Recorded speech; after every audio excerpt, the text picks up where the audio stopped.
기도하겠습니다. 하나님 감사합니다. 우리 가운데 주님의 전을 사모하는 마음을 허락하시고 우리가 주님 앞에 진리의 말씀 듣기 위하여 이 자리에 나왔습니다. 하나님 이 자리에 모인 우리 성도를 축복하시고 하나님 기억하여 주시옵소서. 세상에서 욕하고 또 무시하고 우리를 미친 광신도 취급을 하는 이 시대 가운데 그럼에도 불구하고 주님을 예배하기 위하여서 이 자리에 모인 우리 성도들을 아버지께서 축복하시고 기름 부어 주시옵소서. 충만한 은혜로 하나님 우리 가운데 항상 넘치도록 아버지께서 부어 주시옵소서. 이 시간 말씀을 듣습니다. 또 찬양합니다. 하나님 찬양 가운데 그 찬양의 주인 되시는 주님 홀로 영광 받으시고 우리가 말씀을 들을 때 주의 말씀 아멘으로 화답하는 귀한 시간 될 수 있도록 인도하여 주시옵소서. 어린아이에서부터 작년에 이르기까지 단 한 사람도 놓지 마시고 주님의 귀한 말씀으로 적셔 주시옵소서. 내 영혼이 소속해 되게 하시고 하나님 우리가 오늘 이 시간 말씀을 들음으로 결단함으로 새롭게 되는 놀라운 역사 일어날 수 있도록 인도해 주시옵소서. 그래서 이 시대 가운데 무너진 교회, 무너진 세대 가운데 우리 교회와 우리 성도들, 특히 우리 다음 세대 우리 아이들이 귀한 하나님의 말씀으로 덧입힘 받아서 능력의 종, 능력의 일꾼들로 세워질 수 있도록 인도하여 주시옵소서. 처음 시간입니다. 마치는 시간까지 함께 하시고 더러운 산의 세력 틈타지 못하도록 천군천사를 동원하여 지키시고 보호하여 주시옵소서. 모든 말씀 예수 그리스도의 이름으로 감사하며 기도드리옵나이다. 아멘. 찬송 말씀은 창세기 5장 21절에서 36절 보시겠습니다. 하셨으면 32절까지 21절에서 32절까지 교독하시겠습니다.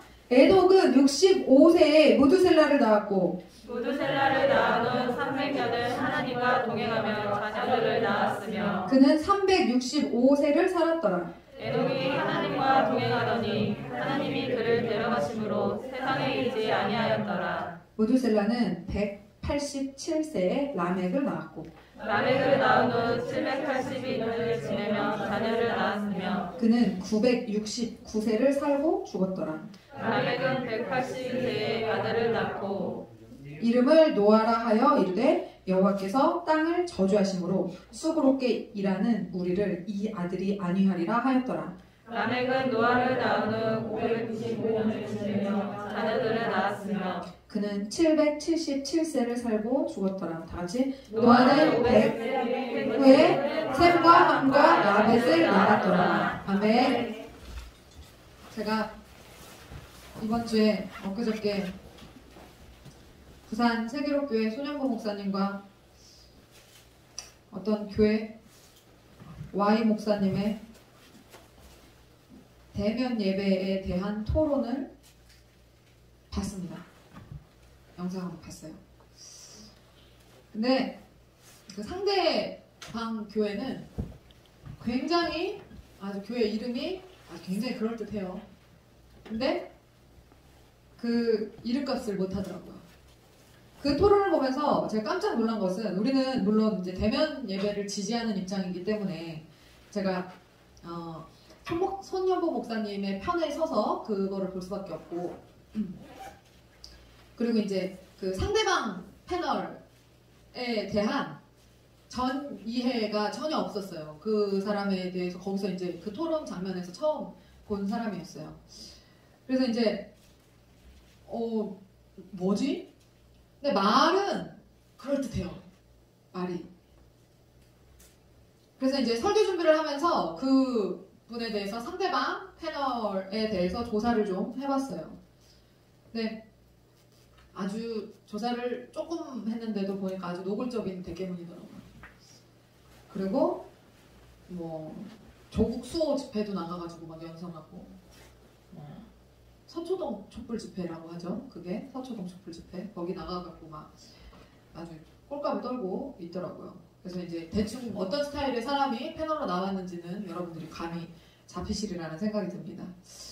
그래서 근데 제가 그 토론의 내용을 지켜보면서 제가 이제 당황했던 거는 뭐냐면 우리 쪽에서 우리가 대면 예배를 포기할 수 없는 이유에 대해서 막 어필을 할 때 당연히 성경 말씀을 인용해가지고 어필을 했겠죠. 근데 저쪽에서도 상대방에서도 대면 예배를 금지하고 온라인 예배를 드려야 된다라고 이야기를 하는 쪽에서도 인용을 하더라는 거죠. 이제 그게 제가 굉장히 기분이 나빴어요. 자, 그래서 우리 쪽에서는 어떤 말씀을 하는 게 좋을까요? 모이기를 패하는 어떤 자들의 습관과 함께하지 말고, 그쵸? 이런 거. 뭐 내 마음을 다하고 목숨을 다하고 뜻을 다하고 다하여 여호와를 사랑하라고 이런 거 하면 되겠지만, 거기서는 어떤 말씀을 가지고 인용을 했냐면, 그러니까 모임을 하지 말자고 주장하는 사람이 어떤 말씀을 가지고 이제 이야기를 했냐면 선한 사마리아인의 비유를 딱 들더라고요. 그래서 선한 사마리아인이 뭔지 알죠? 선한 사마리아인 그게 뭐예요? 어떤 사람이, 우리 어린이들이 있으니까는 잘 모를 수 있으니까 짧게 얘기할게요. 어떤 강도 만난 사람이 길거리에 쓰러져 있었어요. 그래서 막 피를 철철 흘리면서 죽어가고 있었단 말이에요, 길거리에서. 근데 그 길거리에 대낮에 노상에서 누워있는 피를 철철 흘리면서 죽어가는 사람들이 지나가면서 그 사람을 봤어요. 근데 몇 명이 지나갔냐면 3명의 사람이 지나갔어요. 첫 번째 사람이 누구였냐면 제사장이었어요. 제사장은 지금으로 따지면 이제 목사님들이라고 보면 돼요. 제사장들이었어요. 그래서 이제 제사를 집례하러 가야 되는 상황인데, 이 사람이 부정한 것을 만지면 안 되는 그 율법의 그 개념, 그게 있어요. 율법이 있었어요. 법 내용이 있었어요. 그래서 사람이 죽어가는데, 피 흘리면서 죽어가는데, 이 사람을 만지면 이제 제사하러 가는데, 한마디로 이제 부정 타는 거예요. 그래서 그 사람을 만지지 않고 그냥 이렇게 지나갑니다. 그리고 두 번째로 레위인이 지나가요. 죽어가는 사람을 봤는데도, 레위인은 뭐 하는 사람이냐면 그 제사장을 키워내는 가문이에요. 제사장들을 키워내는 가문. 그래서 레위인들은 구별된 족속이었어요. 12족속 중에서 야곱의 12그 아들들 중에서 레위의 자손들은 구별된 족속으로 제사장들을 키워내야 되는 족속이었기 때문에 레위인들 역시 그 부정한 것을 만지면 안 되는 그런 법이 있었어요. 그래서 죽을지도 모르는 그 사람의 시신을 손을 대면 안 되는 거예요. 그래서 그 사람도 그 율법 때문에 그냥 지나가요. 그리고 마지막에 어떤 사람이 지나가냐면 이스라엘 사람들이 사마리아인들이라고 해서 사마리아인들을 굉장히 사람 취급을 안 했거든요. 사마리아인들을 왜 사람 취급을 안 했는지 알아요? 사마리아인이 뭔지 모르죠. 옛날에 사모님이 이거 다 가르쳐 준 건데 모르고 까먹었을 거예요. 사마리아인들이 왜 그런 거냐면요, 사마리아라는 지역이 어디냐면 북이스라엘의 수도예요. 남유다가 있고 북이스라엘이 있는데 북이스라엘의 수도가 사마리아예요. 그러니까 남북으로 갈렸었단 말이에요. 이스라엘이 남한과 북한처럼 그렇게 갈렸었는데, 북한의 지금 우리나라 상황에서 북한의 수도가 어디예요? 평양이죠. 그 남한의 수도가 어디예요? 서울이죠. 근데 그 북이스라엘의 수도가 사마리아였어요. 근데 왜 사마리아인들을 미친 듯이 싫어했을까? 이스라엘 사람들이.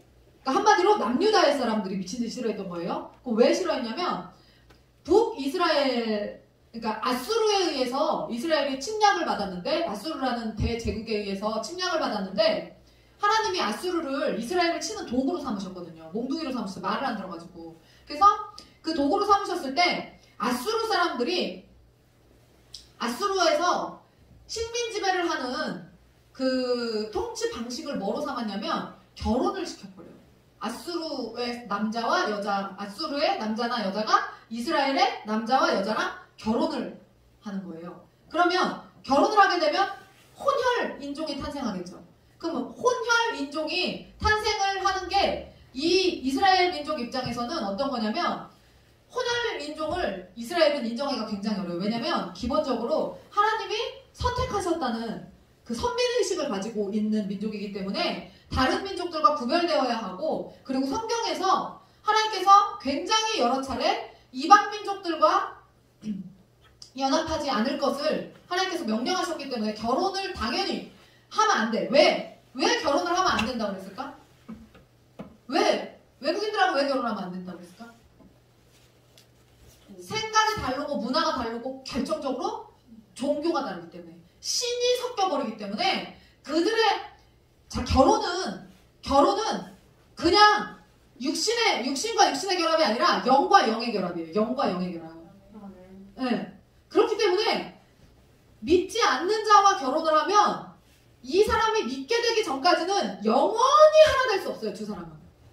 절대로. 하나가 안 되는 거예요. 무슨 말인지 알겠냐, 니들? 어? 그래서 아무리 급해도 믿지 않는 사람이랑 결혼하면 되겠어, 안 되겠어? 아무리 급해도 믿지 않는 사람이랑 결혼하면 안 되는 거예요. 믿지 않는 자랑 결혼하면 이미 결혼한 사람들은 어쩔 수 없어요. 이미 결혼한 사람들은 어쩔 수 없는 거고, 아무리 급해도 이제 나중에 결혼할 사람들을 얘기하는 거예요. 아무리 급해도 믿지 않는 자와 결혼을 하면 그 사람이 믿게 되기까지는 엄청나게 오랜 시간이 걸리지만 그것뿐만 아니라 그 사람이 진짜로 주님을 만나지 않는 이상 절대로 부부는 원래 한 몸이거든요. 근데 한 몸이 될 수가 없어. 왜? 영이 다르기 때문에 안 돼. 종교가 다르면 안 되는 거야. 절대 하나 될 수 없어요. 그래서 하나 될 수 없는 결혼 생활을 한다는 거는 지금 하는 분들이 계시지만 굉장히 본인들이 그게 얼마나 힘든 건지를 알아요. 알아.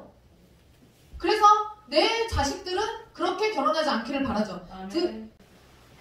그래서 믿지 않는 사람과 결혼을 한다는 거는 진짜 어려운 신앙생활을 해야 되고 결혼 생활을 하는 거거든요. 근데 그 중에 가장 어려운 게 뭐냐면 종교가 하나 되지 않는다는 거예요. 그냥 생각이 그냥 단순히 생각만 하나 되지 않는 거는 내가 포기하고 살 수 있어. 그냥 내가 지고 또 지고 내일도 지고 이러고 살 수 있어. 근데 종교는 진리 싸움이기 때문에 진리를 포기할 때는 진짜 이게 어려운 거예요. 진리를 포기하는 이게 진리인데 진리를 포기해야 되는 게 진짜 하나님 미치는 거예요. 근데 그렇게 해야 되기 때문에 하나님께서 이스라엘 백성들에게 혼혈을 만들지 말아라. 결혼하지 말아라. 믿지 않는 자들로 결혼하지 말라라고 얘기를 한 건데 아수르에 의해서 이스라엘 사람들이 원해서가 아니라 아수르에 의해서 침략을 당하면서 어쩔 수 없이 공격을 받고 식민 지배를 당하면서 그들의 식민지를 지배하는 통치 방식이 서로 결혼시키는 거였기 때문에 하락을 해야 돼. 총독이 거기를 다스리는 총독이 이스라엘을 다스리는 총독이 결혼을 하라고 하면 둘이 해야 되는 거예요. 어쩔 수 없어. 그랬기 때문에 그렇게 결혼을 해서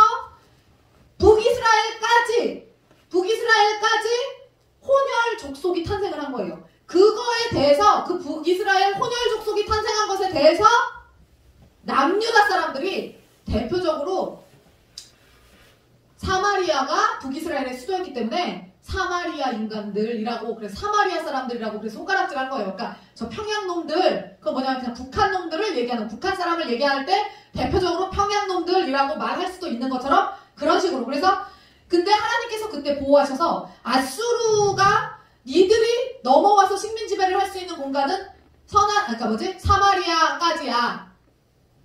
남유다는 못 침범해라고 하나님께서 선을 그어주셨기 때문에 실제로 남유다까지 침범을 하지 못했어요.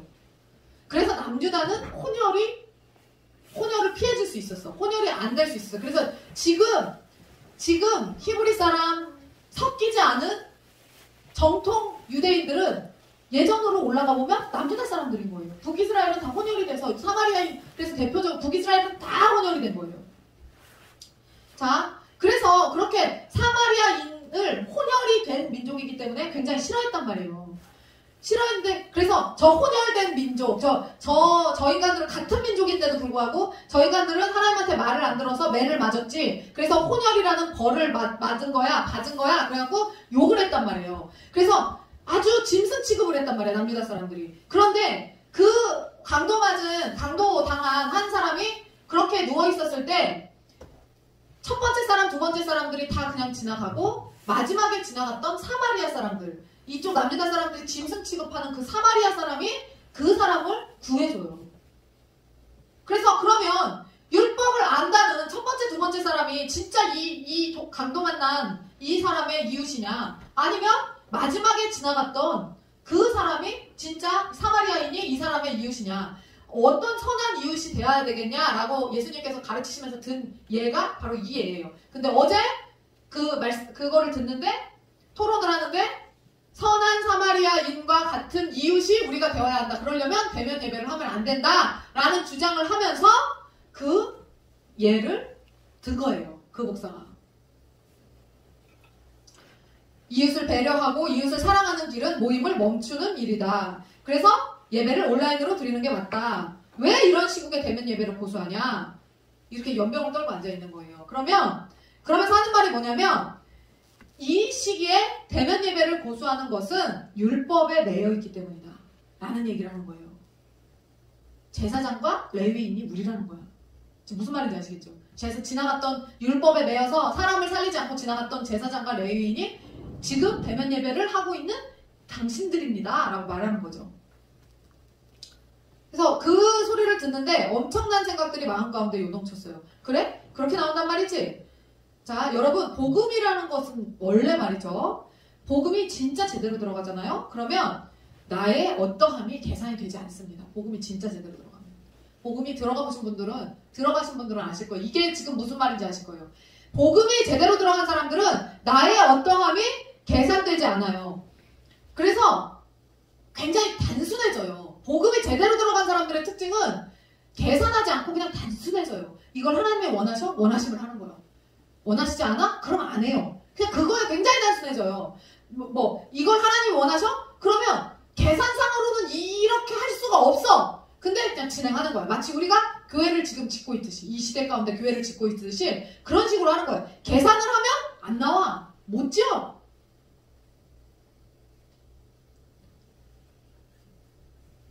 그래서 계산하고 따지고 하지 않거든요. 그런데 저는 제가 이거 대면 예배가 오르냐 온라인 예배가 오르냐 이걸 얘기하려는 게 아니에요. 근데 Y라는 그 목사가 한 얘기의 맹점, 선한 사마리아인 비유를 들었잖아요. 그 예의 맹점이 뭐냐면 선한 사마리아인의 비유 좋았어요. 어떻게 들으면 그럴듯해요. 근데 얼뜻 들으면 맞지만 그거는 그 사람이 프레임을 짠 거예요. 프레임을 짜서 우리를 율법주의자로 딱 만들어버린 거예요. 대면 예배를 고수하는 사람들을. 자, 그런데 구제를 하는 거라면 그게 말이 돼요. 구제를 하는 거라면. 근데 이거는 예배에 대한 거잖아요. 그러니까 얘가 거기에 맞지 않아. 일단. 왜냐면 예배는 우리의 생명과 직결된 문제이기 때문에 그런 거예요. 생명과 직결된 문제이기 때문에 그거는 달라요. 뭐냐면 여러분 현장에서 그러니까 저는요 여러분 대면하지 않는 것에 대한 그게 굉장히 감이 강한 사람이에요. 그러니까는 온라인, 그러니까 오프라인과 온라인의 그 차이가 저는 엄청나다는 걸 알거든요. 왜냐면 제가 롱디 했다 그랬잖아요. 네, 연애를 길게 떨어져갖고 오랜 시간을 했단 말이에요. 그러니까 지역이 다르면 한국 안에서 지역이 다르면 어떤 식으로든 막 너무 보고 싶으면 만나러 갈 수 있잖아요.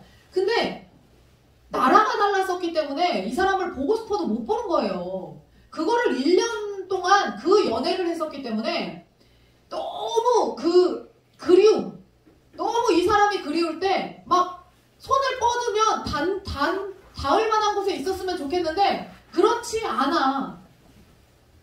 그냥 목소리만 듣고 편지만 쓰고 이렇게 해가지고 그 사람을 간접적으로 느껴야 되는 거예요. 근데 여러분 온라인 예배가 사실상 그래요.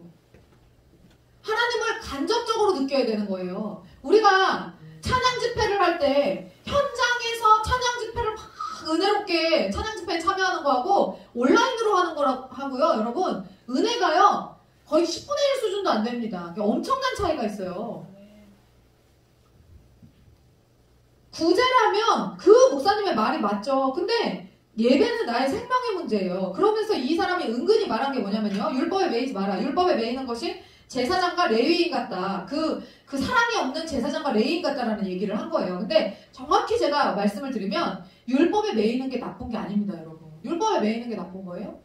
아니에요. 율법에 매이는 게 결코 나쁜 게 아닙니다. 우리가 신앙생활을 처음 할 때는요.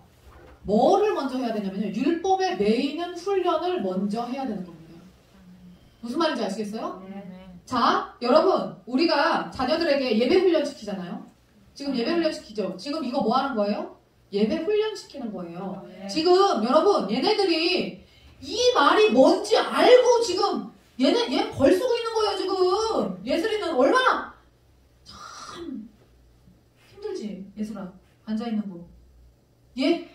됐지? 예슬이가. 얘 4살 때부터 이렇게 한다고 예배 드렸어. 4살 때부터. 그러고서는 1시간 딱 지나고 나서 뒤돌아서 목사님 뒤돌았다고 나가면서 엄마한테 뒤지게 맞았잖아요. 얘. 어? 얘가 6살짜리 있잖아. 6살. 어? 너 몇 살이야? 6살. 그러니까 얘가 5살이 된 거잖아요. 지금. 얘네들 다 지금 여러분 솔직히 예배 시간에 우리가 애들이 많이 있지만 애들이 있어가지고 힘들다는 생각을 해본 적이 거의 없잖아요. 네, 거의 없잖아요. 이렇게 훈련이 지금 이게 뭐냐면요. 이렇게 지금 예배 훈련을 시키고 있잖아요. 얘네들 다 예배 훈련 시키고 있잖아요. 근데 예배 훈련이 이렇게 된다는 거는 이게 뭐를 의미하는 거냐면요. 여러분 율법 안으로 얘네들을 집어넣고 있는 겁니다. 아멘. 이게 무슨 말인지 아시겠어요? 저는 예배 훈련을 시작하는 기준을요. 전 3살로 봅니다. 전 3살로 봐요. 왜 3살로 보냐면 처음에는 그런 게 개념이 없었어요. 근데 예전에 탈북자 선교사님한테 간증을 들은 적이 있어요. 그분이 간증을 하는데 한국에 와서 그러니까 목숨 걸고 탈출한 거잖아요. 북한에서. 근데 한국에 와서 예배를 드리는데 깜짝 놀랐다는 거예요. 예전에 제가 이 얘기 한 적 있어요. 들어보시는 분들이 있을 거예요. 예배를 드리는데 어떻게 살아계신 하나님께 예배를 하는데 중간에 화장실 갔다 오고 저는 그럴 수 있다고 생각합니다. 저는 자유대한민국에서 신앙생활을 시작했기 때문에 그럴 수 있죠. 안 그러면 좋지. 안 움직이면 더 좋지만 그럴 수도 있다고 생각해요. 뭐 쌀 것 같은데 화장실 참고 막 그러지 마세요. 그냥 그분이 한 얘기를 하는 거예요. 어떻게 화장실을 가냐? 물을 마신다고 일어서냐? 어떻게 예배 시간에 뭐 다리를 꼬고 왔냐? 어떻게 왜냐면 그분이 왜 그 얘기를 했냐면요. 어떻게 예배 시간에 좋으냐? 총살 당한다는 거예요. 뭐에 비교했을까요? 그쵸. 지존 앞에서. 본좌 앞에서. 에? 김정은 앞에서. 그때 김정은이 아니었죠. 김정일이었죠. 몇 년 전이니까. 훨씬 전이니까. 김정일 앞에서. 말씀하시는데 그분을 찬양하고 그분을 예배하는데 딴짓을 할 수가 있냐? 총살이라는 거예요. 정확히 3살 애들부터 걔네들은 그 타가소에서부터 걔네들은 울면서 김일성 어버이 수령님을 찬양하는 거를 배운다는 거예요. 3살 때부터. 근데 그 3살 아이들이 북한 방송 여러분 보시면 아시겠지만 3살 아이들이 하나님이 아니라 김일성을 찬양하는데 원래 북한의 체제가 뭐죠? 하나님 자리에 김일성 같다는 거죠. 김정일 같다는 거고 그 다음에 김정은 같다는 거예요. 하나님 자리에 걔네가요. 기독교 복음에다가 복음만 싹 바꾼 거예요. 원래 동양의 예루살렘이 어디였어요? 평양이었잖아요. 기독교 이 복음이 너무 좋은 거야. 그러니까 여기다가 하나님하고 예수님 자리에다가 그거를 딱 낀 거예요. 그래서 그들을 예배하게 하고 자기들을 우상하게 하고 찬양하게 하는 거예요. 지금. 그러니까 3살 때부터 그거를 하기 때문에 애들이 TV에서 가끔 나오는 거 보면 저게 3살이 맞아? 어떻게 3살짜리가 저렇게 어버이 수령이라고 하면서 저렇게 찬양할 수가 있어? 에? 바늘로 찌르면 피 한 방울 안 나올 것 같이 애들이 그렇게 한단 말이에요. 부스럭거리지 마. 이슬비 부스럭거리지 마. 그런단 말이에요. 그래서 그렇게 그 말도 안 되는 우상화 작업에 아이들이 3살 때부터 동원돼도 하는데 왜 한국 애들은 예배를 그따위로 드리냐는 거야. 그렇게 얘기하는 거예요. 그 설교를 들었어요. 그 간증을 들었어요. 왜 한국 애들은 예배 그따위로 드리냐고. 그런데 왜 부모들이 그거에 대해서 지적하지 않냐고. 가짜 어버이 수령을 신으로 여기면서 찬양하는데도 눈물을 흘리면서 찬양을 하는데 왜 한국 교회에서는 애들 어떻게 해요? 원래 애들 어떻게 해요? 엎어져 있고 누워 있고 애들 막 그러잖아요. 하고 싶은 대로 다 하잖아요. 근데 어때요? 5살이든 6살이든 7살이든 중학생들도 제대로 못 앉아 있어요. 얘네들은 지금 훈련이 돼 있기 때문에 중학생들 얘네 똑바로 앉아 있는 거예요. 무슨 말인지 아시겠죠? 얘네들이 지금 훈련이 돼 있기 때문에 똑바로 앉아 있는 거예요. 훈련이 안 되면 중학생들도 못 앉아 있습니다, 여러분. 고등학생이 돼도 못 앉아 있어요. 지금 이게 훈련이 된 거예요. 그 얘네들 보세요. 얘네들 힘들지만 난 졸아도 괜찮다고 생각해. 졸 수 있어요. 어리기 때문에. 얘네들 힘들지만 이게요. 앉아있는 게 이게 제가 농담 삼아서 그렇게 얘기하잖아요. 나는 예수빨갱이로 애들을 만들겠다고 그러잖아요. 저는 그 설교를 듣고 그때 굉장히 충격을 받았기 때문에 그 이후로 애들을 실제로 그렇게 다루는 거예요, 여러분. 해. 돼. 왜 안 돼? 3살이어도 돼. 4살이어도 돼. 5살이어도 돼. 되는 거예요. 왜냐면 북한 애들 수령님 찬양할 때도 그렇게 하는데 우리 살아계신 하나님 찬양하는데 우리 애들이 왜 못하겠어요? 할 수 있지? 되지? 근데 부모가 안 하는 것뿐이에요. 근데 우리 교회는 이걸 워낙 이렇게 자녀들을 이렇게 혼내고 이렇게 키우는 것이 교육이 됐기 때문에 부모 세대도 익숙한 거예요. 그래서 이게 하는 거지. 다른 교회 가서 이렇게 해보세요. 말도 안 되는 애들 잡는다고 난리 납니다. 그리고 부모가 있는데 애들을 혼내요? 저는 막 부모가 있어도 애들 막 혼내잖아요. 그거를 용납해주는 부모들이 우리 한국에서 몇 퍼센트나 될까요? 목사님 사모님이 자기 자식을 자기가 있는데 혼내고 있어. 그거를 용납해주는 부모들이 지금 우리나라 가운데 얼마나 될까요? 없어요. 안 해줘요. 여러분, 제가 자녀들 훈육하는 거에 대해서 좀 말씀드릴게요. 자녀들을 훈육할 때는 여러분, 애들이 사람들 있는 데서 그 질서 없이 행동할 때가 있잖아요. 사람들 있는 데서. 근데 참 그때 어렵거든요. 진짜 속에서는 열불이 나. 그쵸? 여러분들도 그럴 때 있잖아요. 내가 진짜 얘 열불이 나. 근데 사람들이 많기 때문에 참어. 근데 여러분, 제가 정확히 말씀드릴게요. 저 예전에 이거 배운 거예요. 하늘샘교회에서 부모교육 받으면서 배운 건데 어떤 교수님한테 들은 얘기예요. 근데 실제로 저도 그렇더라고요. 어른들이 계실 때, 자 보세요. 어른들이 있어. 정말 중요한 자리야. 정말 중요한 자리인데 얘가 걔 진상을 떨고 있어. 애들은 원래 그런 데서 걔 진상 떱니다.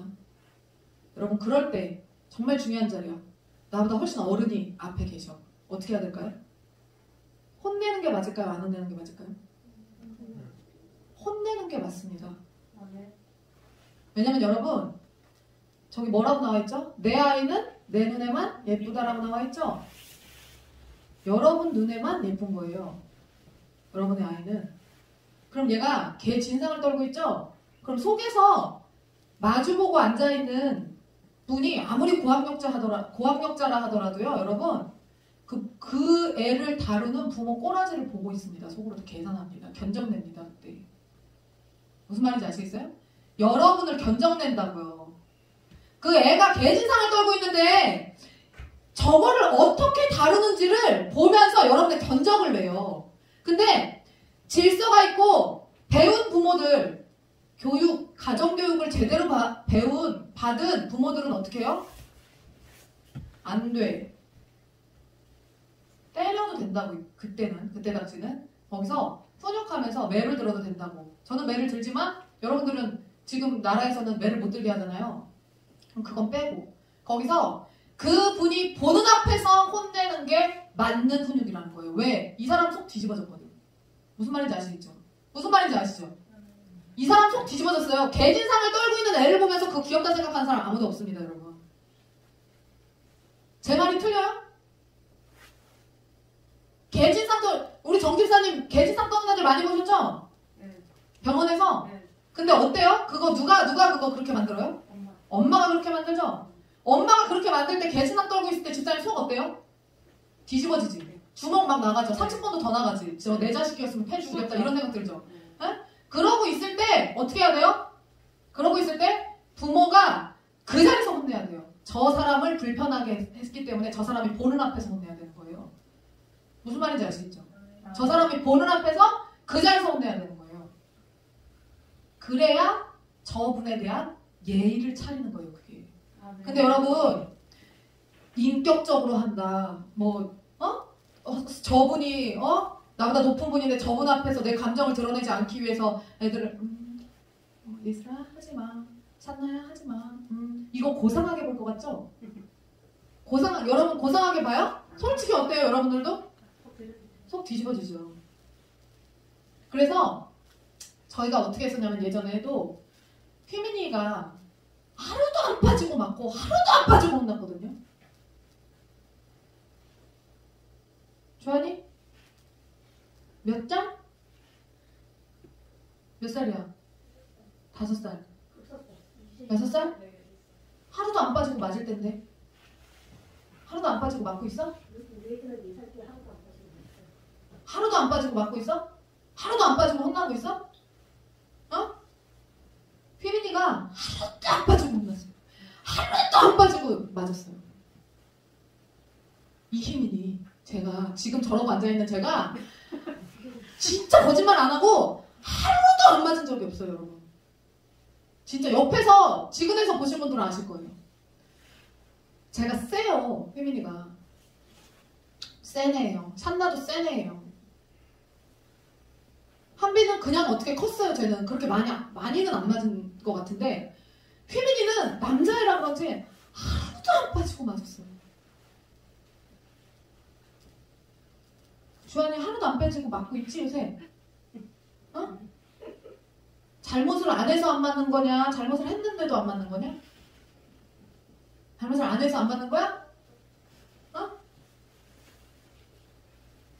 제가 하루도 안 빠지고 맞았거든요. 근데 제가 꼭 어디서 했냐면 목사님들 식사 자리에서 꼭 개진상을 떨었어요, 제가. 여러분 진짜 얼마나 그게 곤란한지 아십니까? 목사님들이 다 고학력자잖아, 다. 그리고 어때요? 인자와 자비가 철철 넘치는 분들이잖아요. 그러면 그분들하고 식사를 해야 되는데 어쩔 수 없이 제가 맞벌이를 했기 때문에 쟤를 데리고 목사님이 가요. 그러면 애를 데리고 오는 것까지는 목사님들이 이해를 해줘요. 다 이해해. 사모들이 일을 하는 사모들이 많기 때문에 그럴 수 있어. 어린애들은 데리고 가기도 해요. 그래서 이제 그런 자리에 이렇게 부목사님들은 이렇게 데리고 나오고 그랬기 때문에 제가 이렇게 가잖아요. 그러면 거기서 워낙 별난 애였기 때문에 개진상을 이제 식사 자리에서 떠는 거예요. 근데 그게 매너인 줄 알고 안 혼냈어요. 원래는 그게 매너인 줄 알고 어른들 앞에서 큰 소리 내면 안 되는 줄 알고 안 혼냈어요. 근데 그 설교를 그 교수님으로부터 부모 교육을 받고 담임 목사님이 그 얘기를 하시는 거예요. 굉장히 불편하다. 애가 저러고 있는데 그것에 대해서 지적하지 않는 부모의 모습을 볼 때 굉장히 불편하고 불쾌하다, 어른으로서. 그렇잖아요. 무슨 말인지 아시죠? 그럼 어떻게 해야 돼요? 현장에서 어른들이 보는 앞에서 혼을 내야 되는 거예요. 그게 맞는 겁니다. 여러분 그렇게 하세요. 보는 데서 뒤지게 막 이렇게 패라는 게 아니야. 무식하게. 하면 안 된다 했지? 그만해! 이렇게 해도 돼요. 근데 그러고 나서 어른들을 볼 때 표정은 어떻게 해야 돼요? 찌푸리고 있으면 안 되죠. 감정은 여기서 딱 나가고 여기서 싱크 놓으셔야 돼요. 이게 돼야 되는 거예요. 제가 막 소녀수사님이랑 막 얘기하고 있어. 근데 만약에 이슬비가 개진상을 떨어. 그럼 어떻게 해야 돼요? 하지 말라고 했지? 그리고 그게 그 화가 집사님한테 가면 돼야 돼요. 안 되죠. 아, 집사님 그래서요. 이렇게 돼야 되는 겁니다. 어른들이 있는데 개진상을 떨고 있는 애를 훈육하지 않는 것은 그건 망조예요, 망조. 지금 무슨 말인지 아시겠죠? 그러니까 우리 교회에서 최소한 하늘꿈 교회에서 부모 교육을 받고 아이들을 키운다면 어른들이 있는 데서 그 어른의 마음을 불편하게 하면 안 되는 거예요. 그리고 양해를 구하라는 거예요. 제가 혼을 좀 내도 되겠습니까? 이렇게. 혼을 좀 내도 되겠습니까? 그러면 두 부류가 있겠지. 아유, 애들이 뭐 그렇죠. 그냥 두세요. 라고 하는 분이 있는가 하면 아이고, 부모가 알아서 하는 거죠. 뭐 이렇게 하는 사람도 있겠죠. 그러면 허락을 해주면 거기서 더 세게 혼낼 수 있겠죠. 그렇게 하라는 거예요. 그게 맞는 거라는 거예요. 그게 뭐냐면 율법 안으로 집어넣는 거예요. 그게 질서 안으로 아이들을 집어넣는 거예요. 아이들이 기가 막히게 개진상을 떠는 타이밍이 있어요. 혼내지 못할 때 그래요. 혼낼 수 없는 상황에서 개진상을 떤단 말이에요, 애들이. 근데 어떻다? 그 모습을 보면서 모든 사람들은 다 불쾌해한다. 모든 사람들이 다 불쾌한다. 그렇기 때문에 그 어른들로 하여금 그 불쾌함을 느끼지 않게 하기 위해서 현장에서 혼내야 된다. 무슨 말인지 아시죠? 그렇게 해야 된다는 거예요. 자, 이것이 율법 안으로 집어넣는 거예요. 아이들을. 네? 우리도 신앙생활 처음 시작할 때 어떻게 했어요? 법과 질서라는 게 있잖아요. 그 법과 질서 안으로 우리를 여러분 다 커서 신앙생활 하러 왔어도 집어넣잖아요. 근데 어때요? 클수록 집어넣어져요? 안 넣어져요? 안 넣어져요. 그래서 질서 안에 우리가 이제 예배 교육을 하고 이러는 것들이 다 뭐예요? 어릴수록 좋은 거예요. 그래서 어릴수록 더 좋아. 어릴수록 더 좋아요. 2살보다 1살이 더 좋고 1살보다 뱃속이 더 좋고 4살보다 3살이 더 좋고 무슨 말인지 아시겠죠? 그런 거예요. 그래서 계속 예배 훈련하도록 하는 거예요. 애들을 예배 훈련을 시키는 거예요. 근데 안 된다라고 생각하는 교회들은 안 되는 거예요. 근데 계속 안 되는 거예요. 그게. 근데 우리 교회는 사람들이 일단 왔다 하면 다 놀래. 애들이 어떻게 저렇게 예배 드릴 수 있어요? 일단 왔다 하면 다 놀라는 거예요. 자, 율법에 매이지 마라. 아니요, 율법에 매여야 돼요. 의미를 잘 파악하세요. 지금 뭐 율법주의야 뭐야 이렇게 생각하지 마시고 이 말의 의미를 파악하시란 말이에요. 자, 여러분 유대인들도요 교육할 때 3살 때부터는 아이들에게 얘한테 여성성을 가르쳐주기 위해서 아이들에게 긴 팔 옷을 짧은 옷을 못 입어요. 3살이 지나면 긴 팔 옷을 3살 때부터 입혀요. 다 가리는 몸을 다 가리는 옷을 입힌단 말이에요.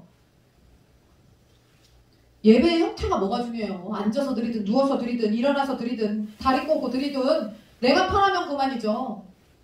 근데 여러분 우리가 왜 우리의 행동을 예배 전에 가다듬죠? 우리가 왜 우리 아이들이 똑바로 앉아서 예배 드리도록 혼내면서 가르치죠? 하나님의 법과 질서를 가르치기 위해서 율법 안에 넣기 위해서 율법으로 들어가게 하기 위해서 나는 누워서 예배하고 나는 앉아서 예배하고 나는 다리를 꼬고 앉아서 예배하고 근데 여러분 어렸을 때부터 하나님의 법 안에 아이들을 넣지 않으면요 얘네들이 조금만 더 컸을 때 벌써 여러분 보세요. 네? 우리가 자주 얘기하는 그곳의 아이들을 보세요. 다 그런 건 아니지. 그곳의 아이들 중에서도 우리 안으로 들어오려고 애쓰는 아이들은 안 그러지. 근데 하나님의 법을 거절하고 거부하고 그 질서에서 벗어나려고 하는 아이들을 보세요. 그 도덕적 해이와 영적 해이를 지금 중학교 1학년밖에 안 됐는데도 누구도 감당을 못하는 그런 비극적인 현실이 요 나이 때 펼쳐지는 거예요. 이 인생 때. 요 나이 때 여러분 그거 감당할 수 있겠어요? 감당 못하죠. 감당 못해요. 그거 감당할 수 있는 사람 아무도 없어요. 지금도 휘민이하고 한배하고 저하고 엄청 싸워요.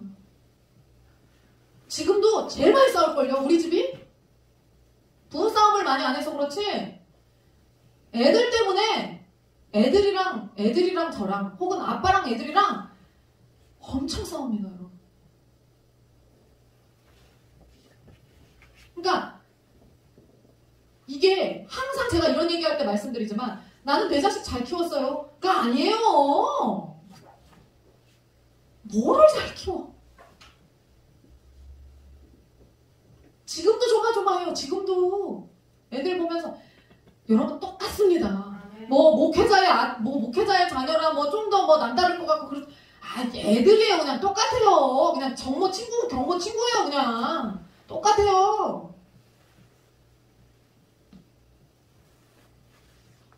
뭘 잘 키운 거 없습니다. 그러니까 매일 싸우는 거예요. 때로는 막 얘네들을 이걸 어떻게 감당해야지 막 이 마음이에요. 여러분 막 여기서요 막 불릴 듯이 이게 어떻게 해야지 이거를 얘네들을 막 가슴이 막 무너져 내릴 때가 한두 번이 아니고요. 장난이 아닙니다. 그런데 그나마 말씀으로 이 정도 묶어놓지 않았다면 내가 얘네들의 도덕적 영적 해이를 내가 어떻게 감당했을까 하는 생각이 드는 거죠.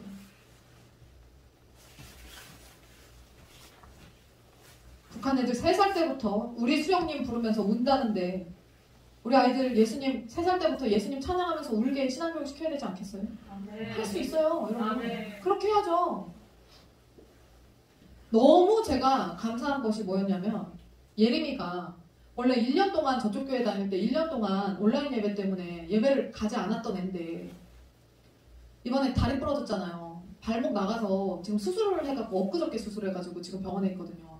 근데 얘가 그렇게 입원하고 수술해야 된다, 2주 정도 입원하고 있어야 된다라는 얘기를 의사로부터 들었을 때 첫 마디가 뭐였냐면 교회 못 가서 어떡하지? 교회 못 가서 어떡하지? 아니 그게 그 입에서 1년 동안 저쪽 교회 다닐 때 그렇게 1년 동안 예배를 안 나갔던 애가 우리 교회를 왔는데 우리 교회 와서 제대로 된 어린이 예배를 드린 적도 없어요. 심지어 걔는. 근데 하는 말이 뭐예요? 하는 말이 뭐예요? 예배 못 드리러 가서 어떡하지?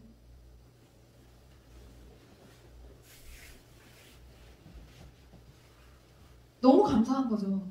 그러니까 아이들이 우리 교회에 와서 아이들이 예배를 사모하게 되고 교회를 사랑하게 되고 무슨 말인지 아시죠? 예배를 사모하게 되고 교회를 사랑하게 되고 이 관계들을 서로 너무 즐거워하고 기뻐하고 여러분 이 관계를 즐겨야 됩니다. 여러분 나중에요 어떻게 나중에 큰일 치를 때요 여러분 어떻게 될 것 같아요? 나중에 큰일 치를 때 여기서 다 해결하는 겁니다. 아멘. 무슨 말인지 아시죠? 아멘. 그러니까 큰일을 치러야 될 때, 그게 좋은 일이든 나쁜 일이든 큰일을 치러야 될 때 교회 가운데 언니 오빠들이 다 돕는 거예요. 아멘. 아멘. 친구들이 돕고 아멘. 다 그렇게 하는 거예요. 아멘. 그러면 여기와의 관계가 좋아야 되겠어요? 안 좋아야 되겠어요? 좋아야 되는 거예요. 아멘. 좋아야 되는 거예요. 왜냐면 어차피 세상 친구들하고는 잘 못 놀거든. 아멘. 우리는. 그러면 이 안에서 그 관계가 즐거움으로 풀어져야 되는 거예요. 아멘. 그렇기 때문에 풍세 가요? 소리 나와야 되는 거고 교회 가요? 소리 나와야 되는 거예요. 아멘. 근데 우리 아이들이 대부분 그렇죠. 아멘. 그래서 막 풍세 못 가면 막 울고 막 그러잖아요. 애들이 막 난리쳐갖고 맞고 막 그러죠. 못 간다니까 막 이러면서 막 그러잖아요. 굉장히 긍정적인 사인이에요. 그래서 어릴수록 아이들을 율법으로 묶어야 된다. 주일 성수를 어른이 돼서 가르쳐보세요, 여러분. 주일 성수를 어른이 돼서 가르치면요. 10년이 지나도 어렵습니다. 근데 어렸을 때부터 몸의 사인을 주일이 되면 이곳에 오는 걸로 몸의 사이클을 만들어 놓으면요. 어떻게 돼요? 당연 자동 빠따로 그냥 주일이 되면은 이렇게 와야 되는 거. 그리고 주일을 지킬 수 있는, 주일을 성수할 수 있는 직장을 당연히 선택해야 되는 거. 이렇게 가는 거예요. 여러분 봅시다. 아이 때부터 하나님의 시간과 돈을 구별하고 우리가 하나님께 쓰는 에너지를 구분하도록 가르쳐야 되는 거예요. 복음에 묶이고 매이는 게 신앙의 가장 우선입니다. 율법에 매여야 돼요. 율법이 구원의 율법을 지켜서 뭐 구원을 받고 이거는 당연히 아니죠. 오직 예수 그리스도의 보혈로 구원받는 거지만 행위적 열매들은요. 복음 안에서 진짜 자유하기 위해서는 아이러니하게도 율법에 먼저 매여야 돼요. 율법에 먼저 매여야지만 복음 안에서 진짜로 자유할 수 있어요. 그리고 영적인 열매들은 행위적 열매들은요. 율법적 요소에 매여야 하는 것들이 있어요. 이 말씀에 대해서 오해하지 마시고 구원은 오직 예수 이름으로 가지만 천국에 가고 말고의 개념이 아니라 공부방에서 아이들이 오면 철저하게 먼저 연습을 시키는 게 뭐냐면 연필을 잡는 방법. 글씨를 못 쓰는 아이들의 가장 핵심적인 공통점이 뭘까요? 연필을 이상하게 잡아요. 근데 기가 막히게 글씨를 잘 쓰는 애들은 연필을 딱 어른들이 잡는 식으로 아주 정석의 그 모양으로 딱 잡아요. 손이 작은데도 그래요. 그리고 글자를 순서대로 쓰는 거를 연습시킵니다. 제가 말씀드렸죠. 정확히 애들이 어떻게 한다고요? 애들이 사를 쓰는데 어떻게 쓰냐면요. 제가 정확히 말씀드릴게요. 이렇게 써요. 정확히 숫자 4를 이렇게 써요. 제가 그래서 예전에 죄성 얘기했잖아요. 인간은 모두 거꾸로 한다고. 여기서부터 이렇게 쓰는 게 정상인데 정확히 반대로 동그라미 이응 쓸 때 우리 이렇게 쓰잖아요. 여러분들의 방향에서는 이렇게 쓰겠지. 근데 애들이 100이면 100 이응을 다 이렇게 씁니다. 요 어떻게 쓸까요? 요 이렇게 써요? 다 반대로 써요. 그거를 그 순서를 더 가르치는 거예요. 그게 율법 안에 넣는 거예요. 그게 질서 안에 넣는 거예요. 그거 먼저 하는 거예요. 태도? 앉아있는 태도? 앉아있는 태도 보고 야 다리 흔들지 마. 공부하면서 애들 다리 엄청 흔들어요. 공부하면서 다리 흔든다는 건 뭐를 의미하면 집중을 못한다는 거예요. 그러니까 다리 흔들지 못하게 야 다리 흔들지 마. 의자 이거 뒤로 넘기거나 앞으로 이렇게 하는 거. 어제 주한이가 공부를 하는데 어떻게 하고 있냐면 책상을 펜을 이렇게 잡고 책상을 45도 각도로 이렇게 기울여가지고 앉아있는 거였어요. 이렇게 책상이 이제 놓치면 빡 넘어가는 거야. 그러고 앉아있는 거예요. 내가 오니까 딱 내리더라고. 유주환 다시 그대로 해. 그거 하고 싶지? 그거 하고 싶어서 한 거잖아. 그대로 해. 너는 그 상태에서 글씨 쓰고 넌 그 상태에서 숫자 쓰고 너는 그거 내리면 나한테 주고 넌 딱 그러고 있어. 계속 그러고 있어. 그래서 계속 그러고 있었죠. 내려가는데 이거 어디 자꾸 몰라 왜? 야, 그거 좋아서 그러고 있었던 거잖아. 계속 그러고 있어. 안 빠져. 그러면 그렇게 하고 나면은 그거 하고 싶을까요? 안 하고 싶을까요? 안 하고 싶죠. 울음이 삐져나오려고 할 때까지 벌을 세우는 거야. 그러고 왜냐면 그거 좋아서 했으니까. 그거 좋아서 했으니까. 얘가 벌을 제일 많이 받죠. 우리 공부방에서. 얘가 벌을 제일 많이 받는데 왜? 얘가 제일 늦게 왔으니까. 얘가 제일 늦게 왔으니까 질서 안에 넣으려면 어떻게 해야 돼요? 자르고 부수고. 왜냐면 공부를 집에서 안 하다가 와서 이제 하려니까 자르고 부수고 해야 될 거 아니야. 얘를. 그래야지 만들죠. 그러니까 지금 얘가 제일 혼나지. 예슬이는 1년 동안 다녔잖아요. 그러니까 얘는 질서가 엄청 많이 잡혔지. 그러니까 주한이를 혼내는 거예요. 계속.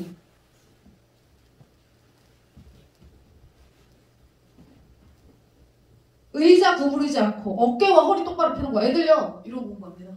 어깨 펴, 허리 펴, 똑바로 앉아. 왜요? 왜 이러면 안 돼요? 가끔 싸가지 없는 애들이 이제 그러지. 야, 그렇게 하고 무슨 공부를 해. 너 허리 안 좋아서 피라고 하는 거야. 노트나 책을 똑바로 놓고. 제가 말씀드렸잖아요. 어떤 애. 이게 이렇게 됐잖아요. 이렇게 놓고 쓴다고. 정확히 이렇게. 알지? 네, 누군지. 이렇게 놓고 써요. 거짓말이 아니에요. 내가 오바를 하는 게 아니야. 1도 오바가 아니에요. 이렇게 놓고 써요. 누군지 알지? 선생님들.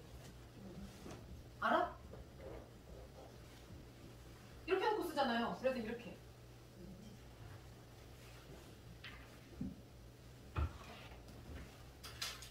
야, 왜 이렇게 쓰니? 똑바로 해. 똑바로 돌려. 돌리면 또 이렇게 놓고. 돌리면 또 이렇게 놓고. 엄마가 싸워줘야 되는데 엄마가 안 싸우니까 넥트가 싸우는 거예요. 저랑 목사님이 싸우는 거예요. 그런 거 연습시키는 거예요. 그러면 한편에서는 애들 혼내는 거 싫어하는 사람들은 아니 그럼 태도만 좋으면 다 공부 잘하나?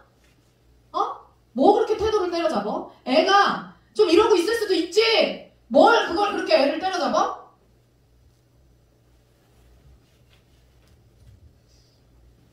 태도가 좋다고 공부를 다 잘하는 건 아니에요, 여러분. 그쵸? 태도가 좋다고 공부를 다 잘할 것 같으면 태도만 미친 듯이 때려잡게? 그렇진 않아요. 근데 태도가 좋다고 다 공부를 잘하는 건 아니지만 분명하게 말씀드릴 수 있는 것은 뭐냐면요. 공부를 잘하는 아이 중에 태도가 불량한 아이는 없더라는 겁니다. 아멘. 없어요. 아멘. 선생님들 다 아실 거예요. 공부를 잘하는 애들 중에 태도 불량한 애 있어? 없어? 없어. 없습니다. 자,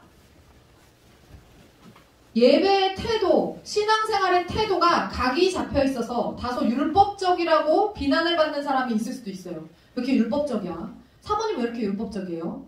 그럴 수 있어요. 저한테도 그럴 수 있어요. 저는 그리고 사실 좀 율법적인 사람입니다. 사실이.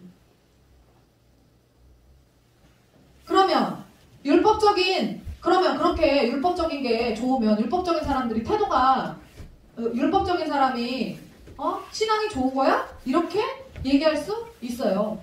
그렇게 물어볼 수 있어요. 질문할 수 있어요. 그런데 율법적인 태도를 가진 사람이 신앙이 좋은 거는 아니지만 신앙이 좋은 사람들 가운데 율법적 형태를 벗어나는 행위를 하는 사람들은 없더라. 무슨 말인지 아시겠죠? 신앙이 좋은 사람들 중에 율법적인 태도를 벗어나는 사람들은 없더라고요. 아멘. 그러니까 행위는 중요하지 않아. 우리가 그냥 마음으로만 예배하면 되지. 아니, 행위 대단히 중요해요. 아멘. 행위 대단히 중요해요. 아멘. 저는 대단히 중요하다고 생각해요. 아멘. 표현 대단히 중요해요. 아멘.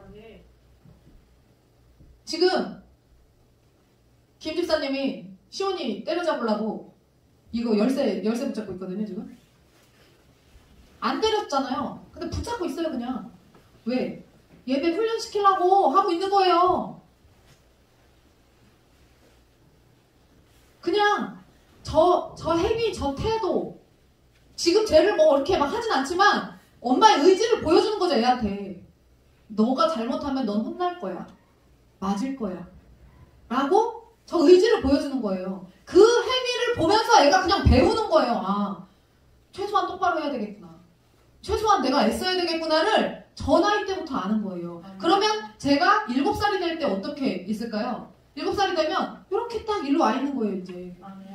근데 저 때부터 그냥 막 애들을 내버려 두면 7살, 8살, 9살, 10살 돼도 다 소용없어요. 질서가 안 잡히는 애들은 안 잡았기 때문에 안 잡히는 거예요, 여러분. 안 잡히는 게 어디 있어요? 질서가 안 잡히는 게 어디 있어? 안 잡았으니까 그런 거지. 그러니까 결국엔 다 누구의 잘못이에요? 부모의 잘못인 거예요. 근데 우리 교회는 잘하고 있어요, 어른들이. 부모들이 다 잘하고 있어요. 이 정도면 저는 우리 교회 부모들이 전국에서 최고라고 생각해요. 자녀들 신앙교육 시키는 데는 최고일 거라고 생각해요. 자, 우리가 율법적인 형태를 갖고 그 형태를 유지하는 것이 그렇기 때문에 대단히 중요한 일입니다. 사람들이 율법의 매인자들이라고 비꼬기도 하고, 어제 그 목사 같은 경우는 대면 예배를 그렇게 주장하는 사람들 지금 제정신이냐? 어떻게 이 나라에서 교회를 핍박했다 그러냐? 교회를 핍박한다면 내가 먼저 청와대에 가서 이거 데모하겠다. 뭐 이 꼴값을 하더라고요. 근데 내가 찾아봤어. 그 사람. 대통령을 위해서 기도해야 됩니다. 막 이러면서 막 영상이 막 진짜 말도 안 돼.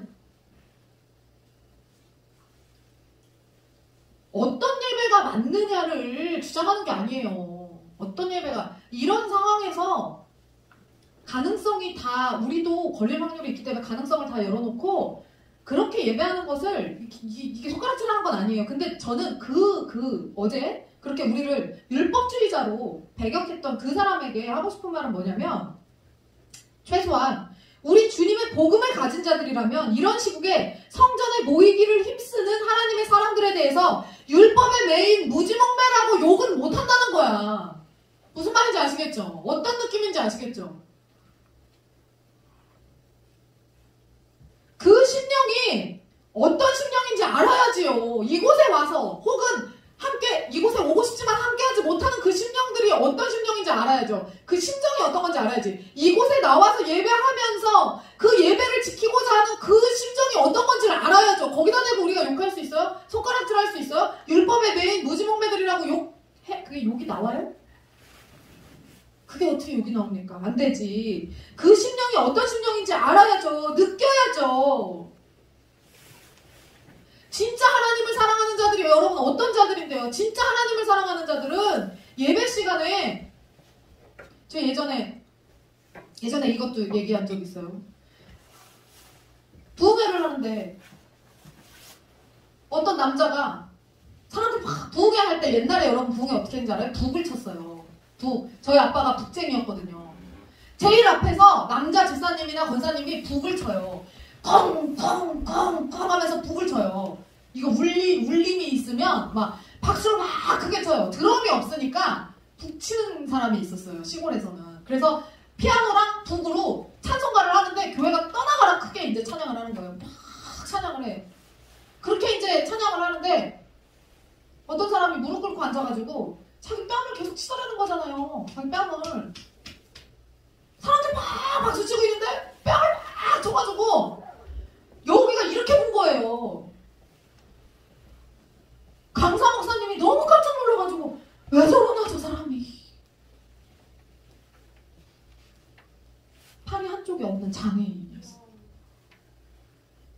팔이 한쪽에 없는 장애인이 사지육신 멀쩡한 사람들은 박수를 막 치면서 찬양을 하는데 자기도 박수를 치고 싶은데 박수를 칠 수 있는 손이 없으니까 팔이 없으니까 잘 뺨을 치는 거예요.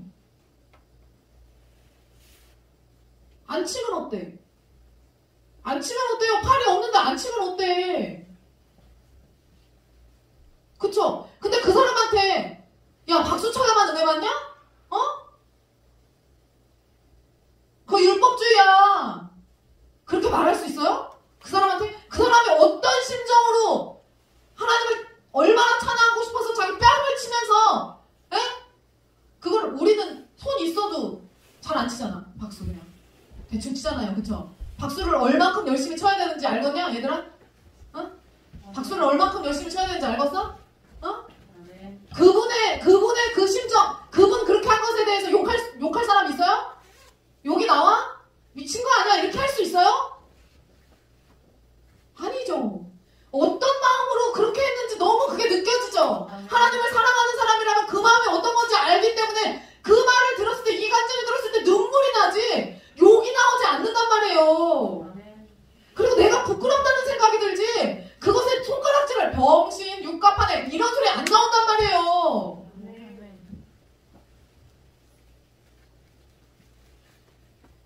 근데 우리들은 율법의 매인자라니. 저는 그 토론을 보면서 그리고 그 목사에 대한 자료를 보면서 느낀 게 뭐냐면 아니 어떻게 같은 성경을 보면서 이 상황을 저렇게 해석하지? 같은 우리가 그 사람이 보는 성경과 우리가 보는 성경이 다른가요? 똑같죠? 같은 성경을 보는데 선한 사마리아인의 비유가 여기서 나오더라고. 이웃에게 해가 되면 안 돼요. 이 말은 뭐냐면 곧 코로나가 교회의 진원지라고 말하는 것 같이 들렸어요. 이런 사람은요, 여러분, 이게 중요한 게 이 말 한마디가 왜 중요한지 아십니까? 이게 왜 중요하냐면요, 이 말은 자기 소속이 어딘지 정체성을 분명하게 나타내주는 말이에요.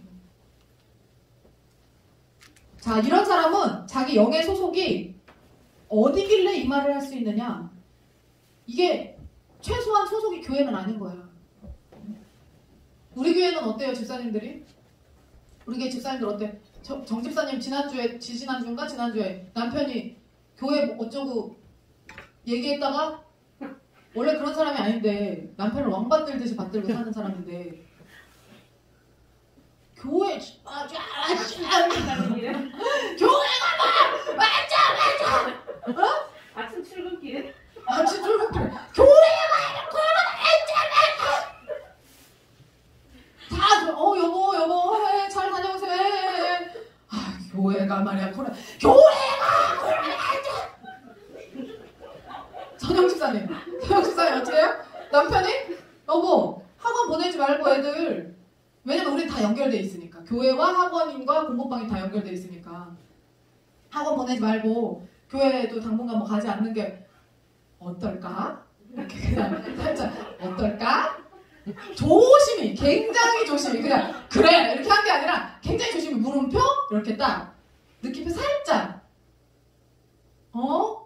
그래? 자 당신 직장 어디지? 자 거기가 더 위험할까 여기가 더 위험할까? 어디가 더 커? 거기가 더 크지. 그래 그러면 자 누가 가지 말아야 될까? 당신 말 잘했네. 당신 쉬어. 내일부터 가지마. 위험하니까 가지마. 나도 안 갈게. 나도 어린이집 안 갈게. 했어요 안 했어요? 집사님 이렇게 했어요 안 했어요? 나도 어린이집 안 갈게. 위험해서 안 돼 우리. 아니 코로나가 교회로만 오나? 위험해서 안 돼 여보. 이렇게 말했어요. 정지사님처럼은 안 했고 선영목사님은 여보 가지마. 당신 가지마. 괜찮아. 우리 그냥 다 집에 있자. 애들 위험해서 학교도 가면 안 되고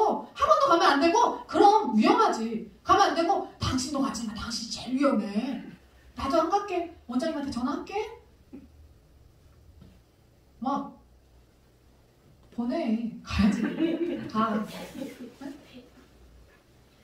성형 집사, 김 집사님 어떻게 해요? 김 집사님?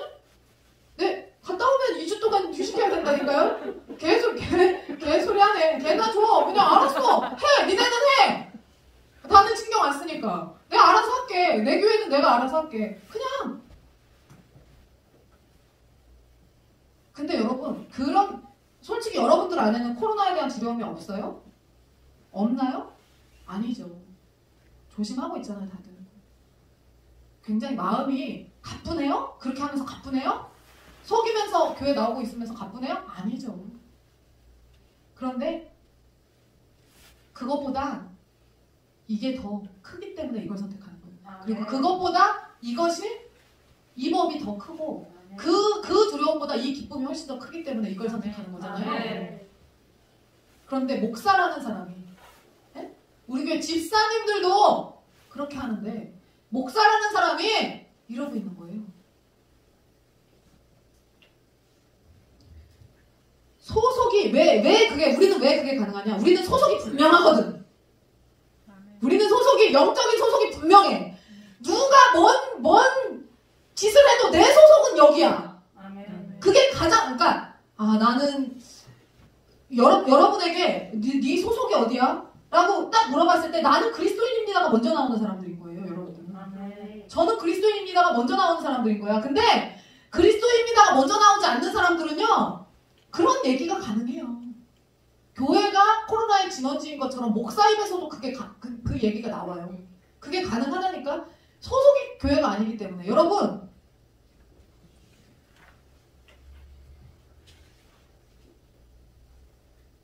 영혼의 소속이 살아계신 하나님에게 분명히 있는 사람은요, 하나님의 교회를 흠집내면 우리는 빡 돕니다. 그래요, 안 그래요? 그렇죠. 하나님의 교회를 흠집내? 그럼 빡 돌아요. 그러니까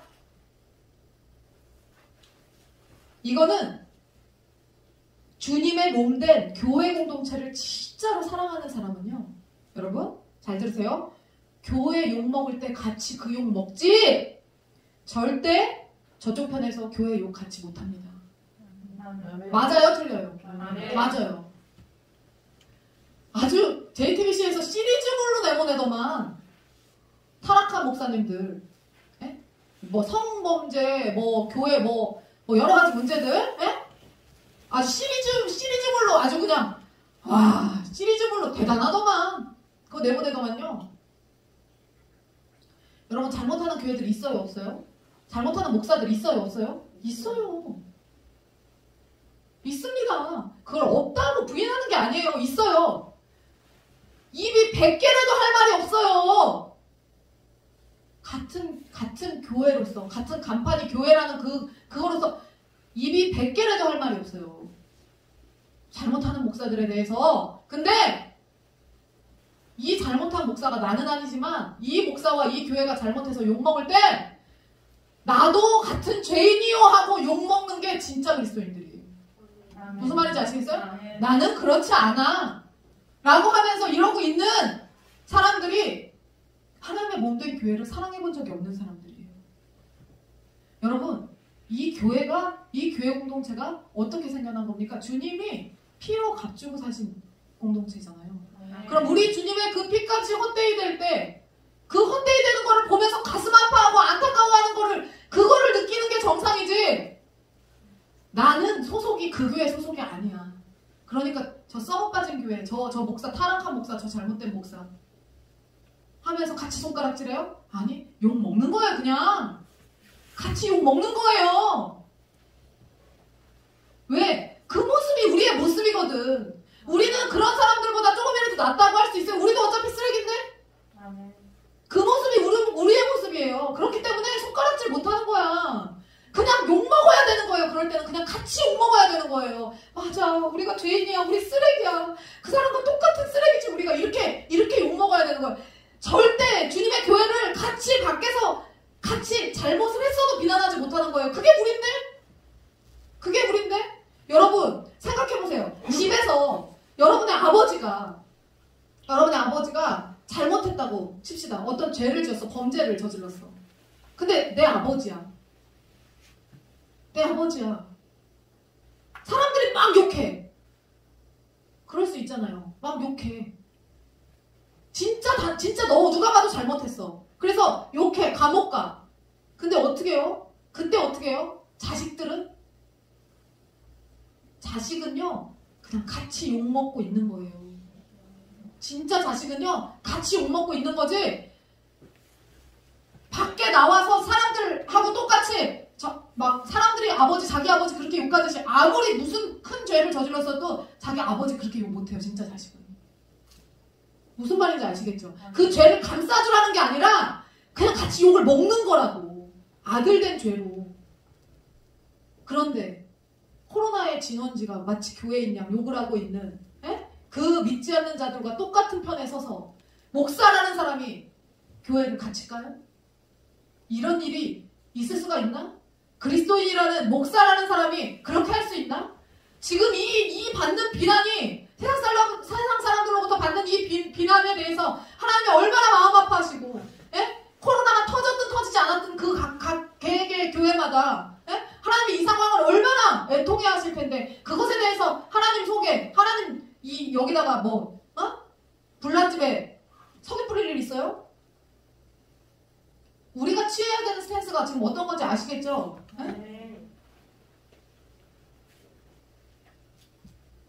그 진짜 잘못한 교회들, 진짜 나쁜 목사들, 그 목사들하고 동급으로 취급받잖아요. 무슨 일들이 생겨나면 문제가 되는 일들이 사회적인 이슈가 되는 여러 가지 문제들이 터지면 교회에서 어떻게 해요? 목사들, 나쁜 새끼들, 타락한 늑대들 이렇게 다 표현한단 말이에요. 그러니까 그럴 때마다 목사라는 직업을 가진 사람들은 소환돼서 들어가는 거야. 우리 목사님도 같이 욕을 먹는 거죠 이제. 근데 그럴 때 나는 아닙니다. 이게 더 웃기지 않아요? 맞아요. 우리가 죄인입니다. 우리가 죽을 죄를 지었죠. 이렇게 가는 게 맞는 거죠. 근데 거기서 같이 비난을 해? 교회를? 사람들이 같이 비난을 하고 있을 때 그럼 나는 의인이란 얘긴데? 자기는 의인이란 얘긴데? 아니에요. 우리 중에 의인이 어딨어? 우린 다 죄인인데.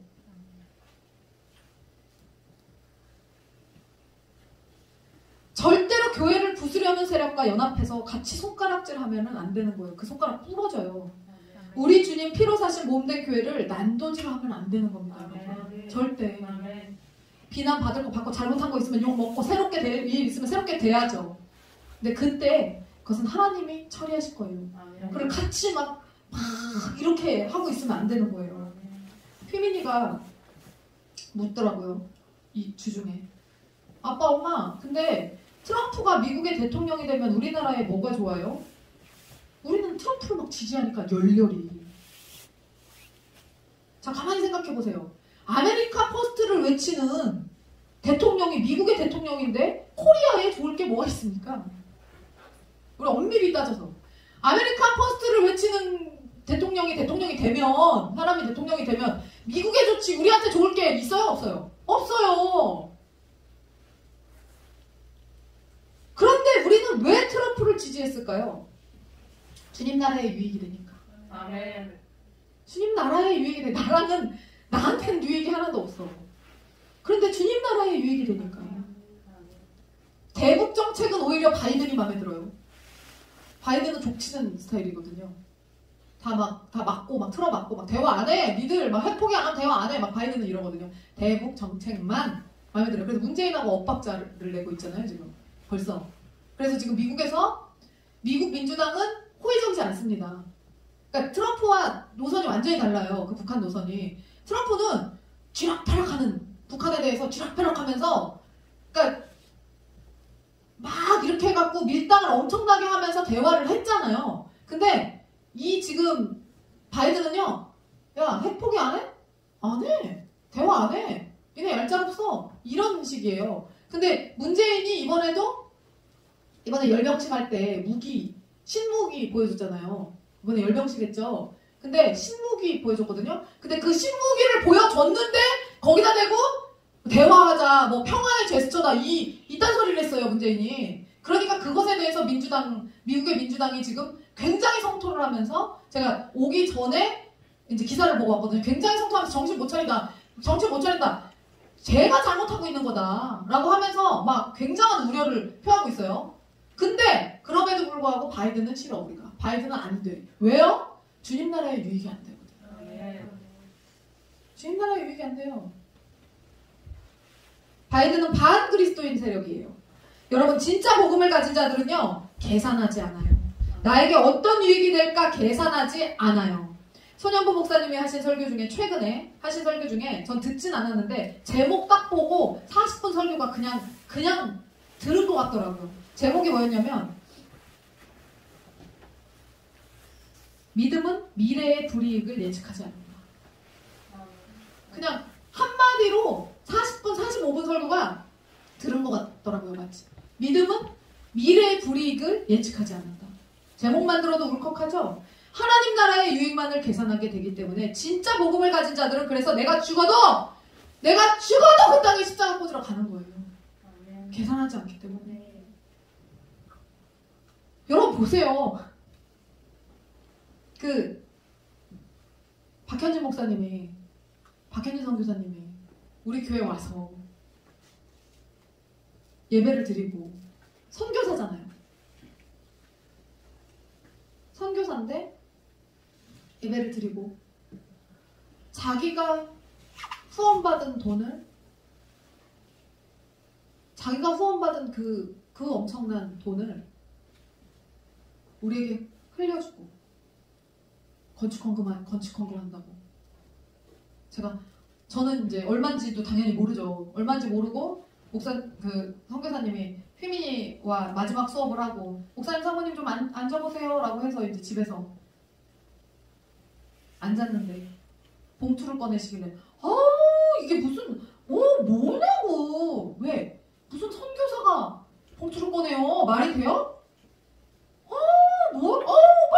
빨리 넣어 막 왜 그래 막 이러면서. 근데 난 사탄아 물러가라. 사탄아 물러가라. 아이고 우리 마누라도 꼭 누가 헌금한다면 저렇게 하는데 사모님도 똑같네요. 근데 막 웃었지. 자기한테 흘려준 그 재정에 여러분 그거면요 선교지 가서 교회 짓습니다. 교회 지어요. 선교지 가서 엄청난 돈이에요. 계산을 그러면서 하는 말이 우리가 선교비를 올려줘야 되나? 20만 원씩 선교비 드리거든요. 선교비를 올려줘야 되나? 절대 그러지 마세요. 여러분 그분 계산한 거예요? 안 한 거예요? 안 한 거예요. 그분 계산 안 한 거예요. 계산 안 해. 근데 저하고 목사님도 하나님이 뭐 하라 하면 계산을 안 해요. 그냥 해요.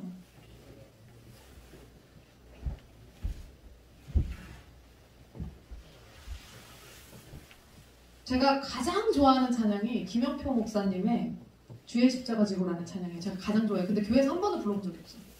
왜? 높아서. 이것 좀 부르자고 안 불러. 목사님이 절대 안 불러. 높아서 안 된대. 지금 안 불러요. 그래서 교회에서 잘 안 불러요. 근데 거기 가사가 여러분 뭐가 나오냐면 하나님의 사람들은요 주님의 뜻 구하면서 가라면 그냥 가는 거예요. 주님의 뜻 구하면서 가라면 그냥 가는 거예요. 그리고 이 땅에서의 나의 삶은 철저하게 나그네 삶이라는 것을 인지하고 사는 거예요. 내 영혼 살아도 주를 위한 거고 죽어도 주를 위한 것이기 때문에 뭘 따져요? 뭘 따져? 뭐 따질 게 있어요?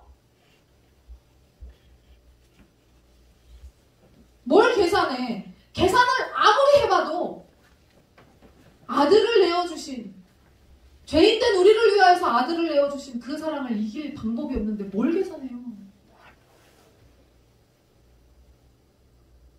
우리가 왜 목사님이랑 제가 왜 미친 듯이 다음 세대에 집착하죠? 여러분 제가 여러분들이 저나 목사님을 보면서 왜 아이들을 저렇게 할까라고 이해를 못 하시는 분들이 있을 수도 있어요. 아이들을 훈육하는 교회 아이들을 훈육하는 방식에 대해서 의구심을 가질 수도 있고 여러분들이 부모로서 기분이 상할 수도 있어요. 근데 여러분 저는요 본능적으로 이 아이들의 성향을 압니다. 여러분들보다 더 잘 알아요. 그러니까 부모가 아는 것보다 부모가 보는 자녀와 밖에서 보는 자녀가 다릅니다, 여러분. 그래서 부모 앞에서 아이들이 가면을 많이 써요. 그래서 내 아이가 하는 말이 다 진짜라고 생각하면 안 되는 거예요. 그래서 그러면 뒤통수 맞는 거예요. 그래서 애들을 밖에서 이렇게 보잖아요. 저는 밖에서 모습을 보잖아요. 집 안에서 잘하겠지. 왜? 부모한테 혼나는데 잘하겠지. 근데 밖에서 애들이 또 방종할 수가 있어요. 밖에서의 모습을 보고 아이들의 눈빛을 보거나 행동을 보면 아이들이 견적이 나오는 것들이 있어요. 그리고 부모들의 죄가 아이들에게 내려오는 것들을 우리는 알잖아요. 그 영적인 흐름을 알고 있기 때문에 그 아이들을 딱 보면 뭐가 문제인지가 그게 보인단 말이에요. 우리 아이들도 마찬가지고. 그래서 여러분들이 손 쓰기 전에 먼저 손 쓰는 것들이 우리 안에 있어요. 선수 쳐갖고 먼저 여러분들보다 먼저 손 쓰는 것들이 있어요. 그래서 공부방에 아이를 보내보신 분들은 아시겠지만 집사님 먼저 오늘 무슨 일이 있었는데 뭐가 잘못됐어요. 이거는 혼을 내주셔야겠어요. 이건 이거가 됩니다. 이걸 합니다. 근데 여러분 바디메오가 예수님의 이제 바디메오가 뭐한 사람이에요? 예수님이 말씀하시니 바디메오가 눈을 떴다네. 봉사잖아요. 맹인이잖아요. 바디메오가 맹인인데 예수님이 오셨다는 소식을 듣고요, 여러분. 바디메오가 예수님! 나사렛 예수야! 나사렛 예수야! 하고 예수님을 그 소식을 듣고 맹인이 길거리에서 거지로서 살다가 맹인이 막 예수님을 막 불러요. 그러니까 한바탕 불러요. 한바탕 막 불러 제껴요. 그러자 사람들이 저 거지 새끼가 예수님이 오셨는데 이 거지 새끼가 왜 소란스럽게 해! 하면서 막 발로 차고 때리고 막 뭐라고 합니다. 그래서 잠잠히 시켜요. 잠잠히. 바디메오를. 그 바디메오가 왜 불렀겠어요, 예수님을? 예수님의 능력, 눈을 뜨게 하는 예수님의 능력을 믿기 때문에 바디메오가 부른 거예요. 근데 예수님은 바디메오를 그렇게 예수님을 간절히 부르는 바디메오를 보셨어요. 심지어 그 소리를 다 들으셨어요. 그런데 여러분 그렇게 소리 질러서 자기를 찾고 애통하는 마음으로 자기를 살려달라고 자기를 이 봉사의 이 저주의 삶에서 끊어달라고 애타게 찾는 그 부름에 첫 번째 응답하지 않으시고요. 사람들이 다 잠잠히 시키는 것까지 다 보세요. 그 욕하는 것까지 다 들으시고 그냥 두세요. 사랑의 예수님 아니에요? 그럼 바디메오가 뭐가 잘못됐어? 바디메오가 얼마나 불쌍해? 바디메오가 무슨 말인지 아세요? 디메오의 아들이라는 뜻이에요. 바요나, 시모나, 바가 아들이라는 뜻이에요. 바디메오, 디메오의 아들. 그건 뭐예요? 아버지가 있는 사람이야, 없는 사람이에요? 있는 사람이에요, 바디메오는. 아버지가 분명하게 있다니까? 근데 왜 길거리 거렁뱅이 생활했어요? 그리고 얘가 애초에 아버지가 없이 눈에 봉사로 태어나갖고 만약에 버림받은 아이였다면, 처음부터 버림받은 아이였다면 누군지 모르지, 아버지가.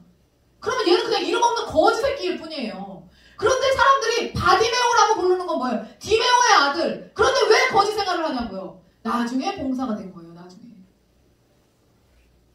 나중에 봉사가 되고 아버지가 있어. 근데 얘를 봉사가 된 얘를 이렇게 저기를 못하는 거예요. 케어를 못하니까 그냥 길거리 나가서 거렁뱅이 생활하게 내두는 거예요. 그러니까 버림받은 거라고 한마디로 아버지로부터. 봉사가 됐다는 이유로. 그런데 그 바디메오가 어떤 인생을 살았는지 누구보다 잘 아시는 분이 예수님이잖아요. 근데 그 예수님을 갈망하면서 내 눈을 뜨게 해달라고 막 예수님을 부르는 바디메오를 예수님이 외면하신다니까요. 그 소리를 다 듣고 이 새끼 막 발로 차고 조용히 해! 입 닥쳐! 얼마나 무시했겠습니까, 여러분? 네? 왜? 유대 사회에서 병든 자는 저주받은 자잖아요. 그쵸? 그렇게 인식이 됐잖아요. 그렇기 때문에 그 욕을 먹고 있는 그 바디메오를 본단 말이에요. 예수님 보고도 그냥 주세요. 정말 못되지 않았어요? 예수님? 근데 그렇게 잠잠히 시켜놨는데 예수님이 가까이 오자 예수다 예수다 하는 소리를 웅성웅성 하는 소리를 듣고 거기서 또 뛰쳐나가고 예수님! 나사렛 예수야! 하면서 불러요. 또 불러요. 그러자 그때 예수님이 바디메오에게 오셔서 내가 너에게 무엇을 해주길 원하느냐? 예수님, 내 눈을 뜨기 원하나이다. 내가 네 믿음이 너를 구원하였느니라. 가라. 눈 떴죠. 그거 왜 그러셨을까 예수님? 그 바디메오에게는요 아버지로부터 버림받았다는 깊은 상처가 있습니다. 거절의 상처가 있습니다. 거절의 상처. 그러면 여러분 바디메오는요 눈을 떠도 거절의 상처를 극복하지 못하면 어떻게 될까요? 세상을 못 살아가요. 그 상처에 매여서. 무슨 말인지 아시겠어요? 그 상처에 매여서 눈을 떠도 눈을 못 떴기 때문에 이 사람이 여기서 주저앉아 있는 것도 있지만 그 거절의 상처가 너무나 강력하기 때문에 눈을 뜨는 것보다 얘가 눈을 뜨고 제대로 된 삶을 살려면 마음의 치유가 먼저 돼야 되는 거예요. 그 거절의 상처를 먼저 치유해야 되는 거예요. 근데 그거를 세상 사람들은 몰라. 하지만 예수님은 아셔. 그 죄의 저주를 끊어내야 된다는 거를 아버지로부터 버림받은 그 죄의 싹을 끊어내야 된다는 것을 아셨기 때문에 자 미친 듯이 한번 불렀을 때 외면하시는 거예요. 무슨 말인지 아시겠어요? 왜? 내가 거절했지만 너 한 번 더 해. 그래도 또 매달려. 그래도 또 나를 불러. 내가 은혜의 하나님이라는 걸 알게 해줄게. 그 모든 것을 치유해줄게. 한 번 더 불러. 그 거절의 상처를 나 또 버림받았구나. 예수라는 사람은 은혜가 많다면서 사랑이 많다면서 근데 내가 이렇게 불렀는데도 또 거절받았어. 난 안 되나 봐. 난 저주받은 인생이야. 이게 아니라 이것을 벗어나라고 계속해서 외치게 부르게 하시는 거예요. 거절의 상처를 회복시켜 주시기 위해서 또 너 이렇게 내가 첫 번째 거절했는데 너 또 부를 수 있겠어 나를? 너 나 또 찾을 수 있겠어? 거절당할 그 위험 그거 감수하고 너 그거 아프지 않겠어? 그거 감수하고 나를 또 부를 수 있겠어? 내가 은혜의 하나님이라는 사실을 그럼에도 불구하고 믿고 나를 찾을 수 있겠어? 그걸 너무 잘 아셨기 때문에 그렇게 강력하게 다루신 거예요. 여러분 아이들에 대해서 제가 아이들을 다루는 그 방식들이 있습니다. 그 방식들에 대해서 여러분들이 그냥 보세요. 왜 그럴까? 그럴 만한 이유가 있어서 그렇게 하는 거예요. 그럴 만한 이유가 있어서. 그 부모의 죄성이 보이기 때문에 그러는 거예요. 그게 아이들에게 흘러가는 것을 막기 위해서 그러는 거예요. 그거를 싹을 쳐주는 거예요, 여러분. 그게 율법 안에 넣는 거예요. 예수님이 바디메오를 그렇게 살리신 거예요.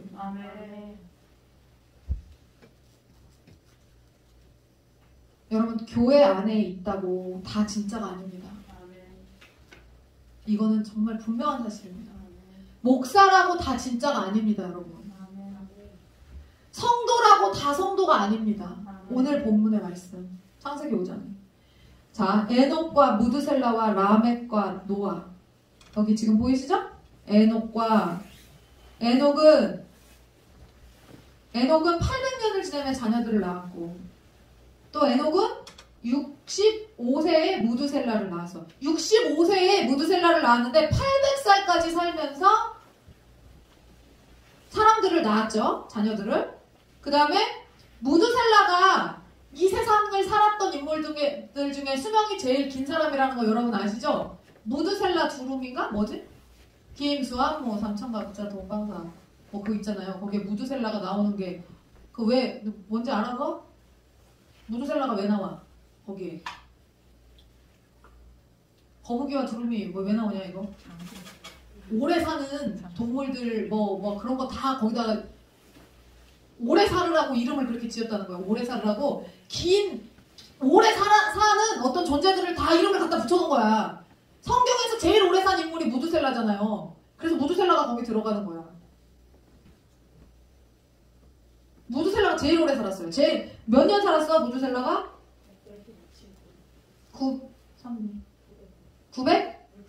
969? 그래요. 맞아. 그렇게 살았어. 969세 살고 죽었어. 무두셀라 다음에 누구예요? 라멕, 노아. 라멕 다음에 노아. 여러분 보세요. 근데 얼마나 웃긴지. 에녹과 무두셀라, 라멕, 노아의 대를 잇죠. 근데 여러분 보세요. 지금 수백 년, 900년을 가까이 사는 사람들이었는데 이 당시에 얼마나 자녀들을 많이 낳았겠어요?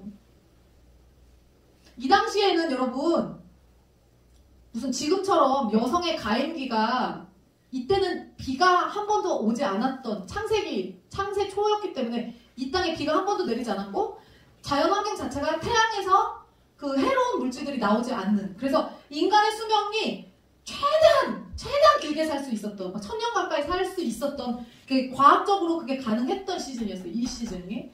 그런데 이 시즌에 1000년 가까이 살면서 자녀를 얼마를 낳았겠어요? 그냥 우리처럼 지금 가임기 지금 우리는 35, 40 넘으면 노산이라고 얘기하고 막 이러잖아요. 이때는 그렇지 않았어요. 몇백 살까지도 이게 생산활동을 할 수 있었어. 자녀들을 낳을 수 있었어요. 그리고 이때는 특별히 창조 때였기 때문에 하나님께서 자녀들을 많이 낳을 수 있도록 몸을 그렇게 허락하셨어요. 자녀들을 많이 낳을 수 있도록. 그래서 왜냐면 사람들을 많이 인구를 생산을 해내야 되니까. 그래서 그렇게 이제 막 500년, 900년 이상씩 산 사람들이 엄청나게 많은 자녀들을 실제로 낳았단 말이에요. 그런데 여러분, 그 수많은 자녀들 중에서 믿음의 씨앗이 어떻게 이어오는지 보세요. 에녹, 무두셀라, 라멕, 노아. 이렇게 이어져요. 그 수많은 자녀들 가운데 하나님의 씨가 에녹, 무두셀라, 라멕, 노아. 자, 그렇기 때문에 구원의 방주를 짓는 일에 함께하지 않았고 방주에 탑승하지 못했어요. 이슬비 머리 흔들지 마. 그 수많은 아들과 딸들이 그렇다면 하나님의 증거를 듣지 못했을까요?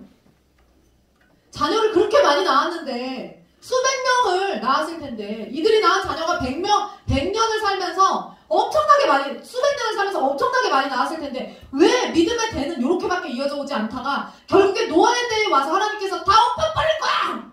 그리고 노아의 방주를 만들게 하셨을까요? 그 많은 사람들 가운데 복음을 듣지 못했어요? 이 사람들이? 못했을까요? 하나님에 대한 증거를 못 찾았을까요? 아니요.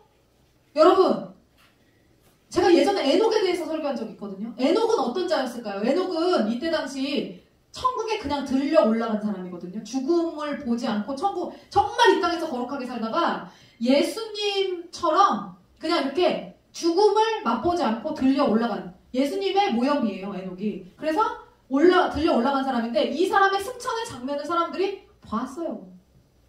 이 사람이 승천하는 걸 봤어요. 그러면 이거 보고도 사람이 살아서 천국에 올라가는 걸 보고도 여전히 타락한 삶을 사는 아들, 딸들이 너무나 많이 있었던 거예요.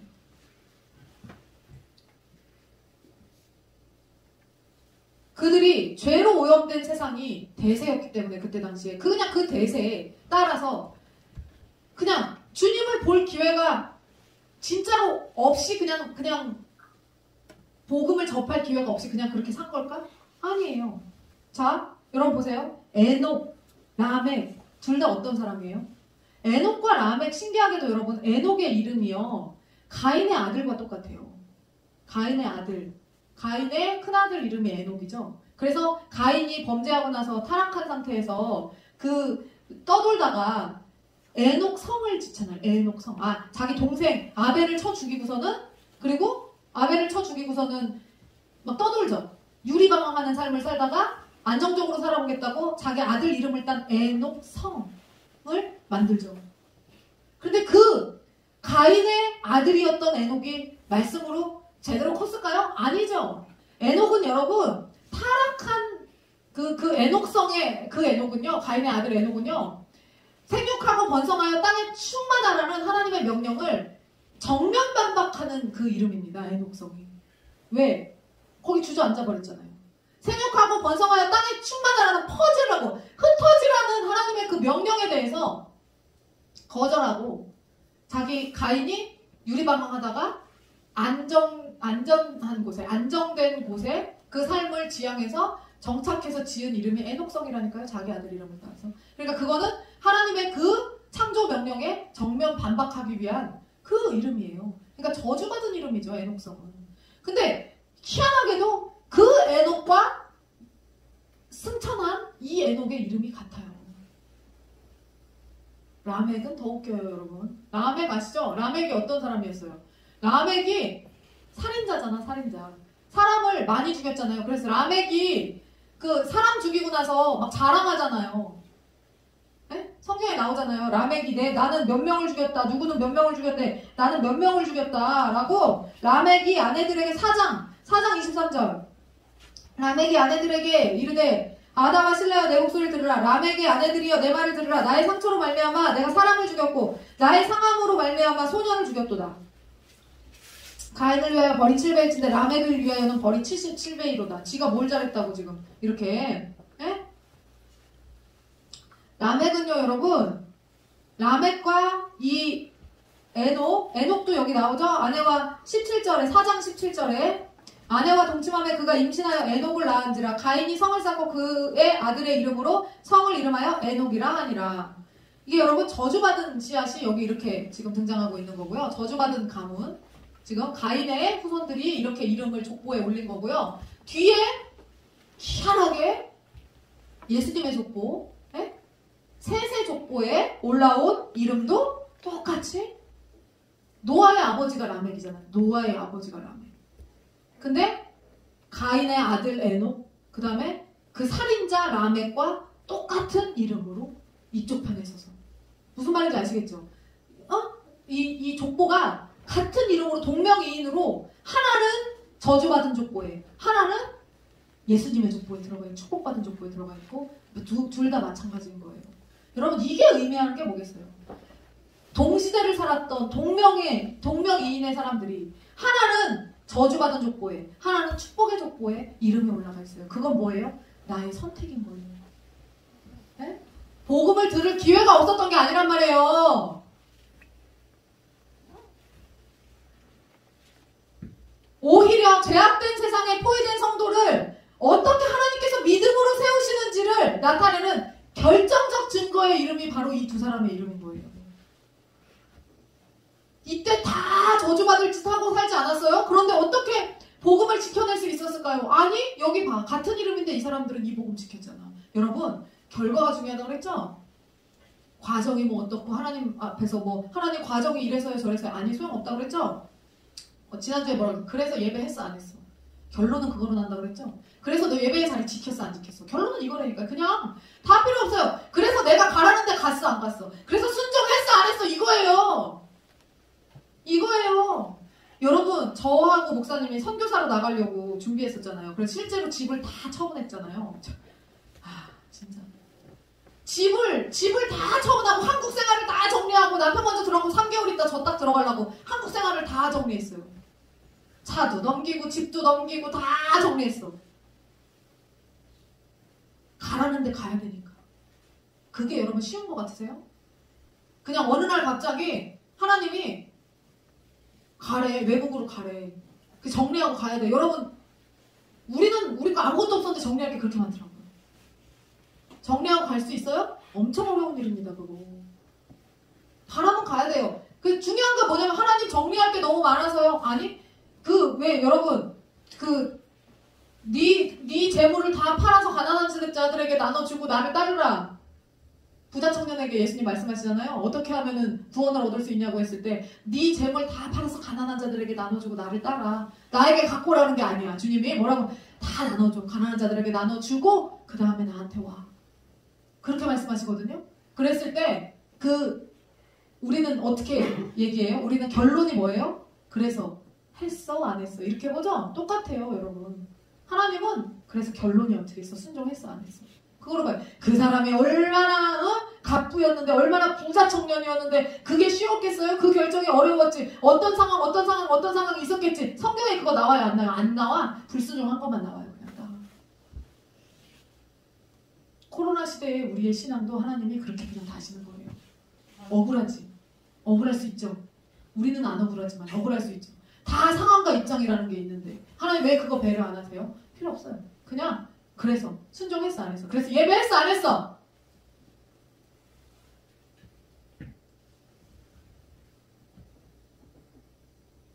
그들과 다 타락한 사람들 사이에서 그들과 함께 살았던 믿음의 조상인 에녹, 라멕 보세요. 우리는 복음을 들을 수 없을 만큼 그렇게 타락한 시대에 살았어요. 오죽했으면 노아의 방주를 통해서 8명만 구원하셨잖아요. 그만큼 타락한 시대였어요. 이거 한 면에도 소용없어요. 그래 그 시대에 에녹은 승천했고 그 시대에 라멕은 노아를 낳았고 노아를 복음으로 키웠어요. 그 시대에 노아는 방주를 지어서 구원을 받았단 말이에요. 그 가족들은. 필요 없다니까 결론만 봐요. 하나님은. 에녹이 노아의 때처럼 에녹과 그 노아, 라멕처럼 하나님을 아는 아들, 딸들이 많아도 여러분 하나님 나라를 유업으로 잇는 그 DNA를 가진 성도들은 없어요. 별로. 무슨 말인지 아시겠어요?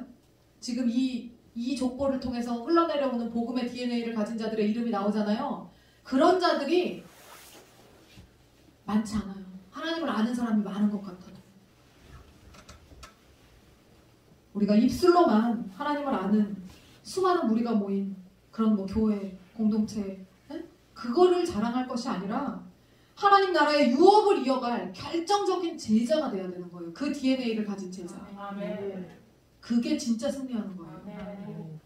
특히 이런 시대 가운데 그런 DNA를 가진 자들이 많을수록 여러분 교회는 부흥하고 아멘. 그 교회 공동체는 살아나고 아멘. 다음 세대는 세워지고 아멘. 말라기에서부터 마태복음 그 사이에 이르는 400년이라는 시간 동안 하나님께서 침묵하시잖아요. 입 닫고 계시잖아요. 그 어디에도 하나님의 흔적을 보이시지 않잖아요. 400년 동안 하나님의 흔적이 나타나지 않았을 때 복음을 가지고 있던 유대인들이 얼마나 불안했을까요? 400년 동안 말씀이 없으신 하나님. 근데 여러분 어때요? 결국엔 이어지죠. 그럼에도 불구하고 이어지죠. 아멘. 믿음으로 그 DNA를 잇죠. 아멘. 흘려주죠. 자녀들에게. 아멘. 여러분 지금 코로나 시대에 예배가 금지되고 막 이런 상황에서 뭐가 옳다 그르다 막 이런 거 따지는 이런 상황에서 우리는 하나님이 잠잠히 계시는 것 같지만 아무것도 안 하시는 것 같지만 우리가 지금 이렇게 힘들게 예배하는 거 모르시는 것 같지만 여러분 우리는 지금 이 시기에 뭐 하면 돼요? 열심히 칼 갈면서 우리 자녀들에게 그 말씀의 검을 물려주는 거예요. 열심히 갈아서. 아멘. 그거 해야 돼요. 우리. 아멘. 자나깨나 복음의 검을 갈아가지고 아멘. 우리 자녀 세대에게 물려줘야 돼요. 아멘. 그래서 그 검을 가지고 우리 아이들이 세상과 싸우면서 나갈 수 있도록 이 시대 가운데 정말 우리에게 이 어두운 시대 가운데 하나님께서 우리에게 특명을 주셨지. 그거 해야지.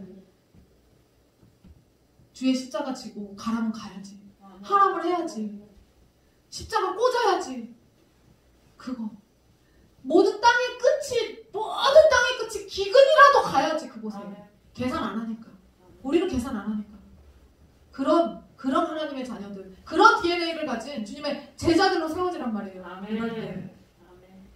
그럼 하나님께서 반드시 여러분을 통해서 이 축복의 족보를 이어가게 되실 것을 저는 믿습니다.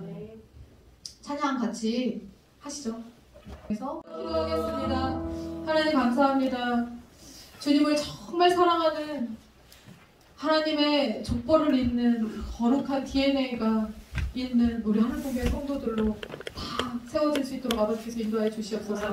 지금은 아직 믿음이 연약할지라도 우리가 말씀을 들음으로 날마다 세워지게 하시고 깨어지게 하시고 하나님 우리가 오직 주님을 사랑하는 마음 불타게 하시고 아멘. 하나님 그 주님의 명령에 따라서 땅의 모든 끝이 기근이라도 주님을 가라 하시면 그곳을 갈 수 있는 주님의 사람이 되게 하시고 이 땅의 삶은 나그네 삶이라는 것을 기억하고 주 오실 날만 바라면서 주님을 선포하는 그런 믿음의 사람들로 세워질 수 있도록 인도해 주시옵소서. 아멘. 계산하지 않게 하시고 따지지 않게 하시고 아멘. 하나님 오직 주님을 위해서 내가 살아도 주를 위해 사는 것이고 내가 죽어도 주를 위해 산다라는 그 확신을 가지고 아멘. 그런 주님 나라의 DNA가 박힌 주님의 제자들로 완벽하게 자리매김할 수 있도록 하나님 충만하게 기름 부어 주시옵소서. 함께 하실 것을 믿사오며 모든 말씀 예수 그리스도의 이름으로 감사하며 기도드리옵나이다. 아멘. 다 같이 주여 세 번 하시고 자유롭게 기도하다 돌아가시기 바랍니다. 주여!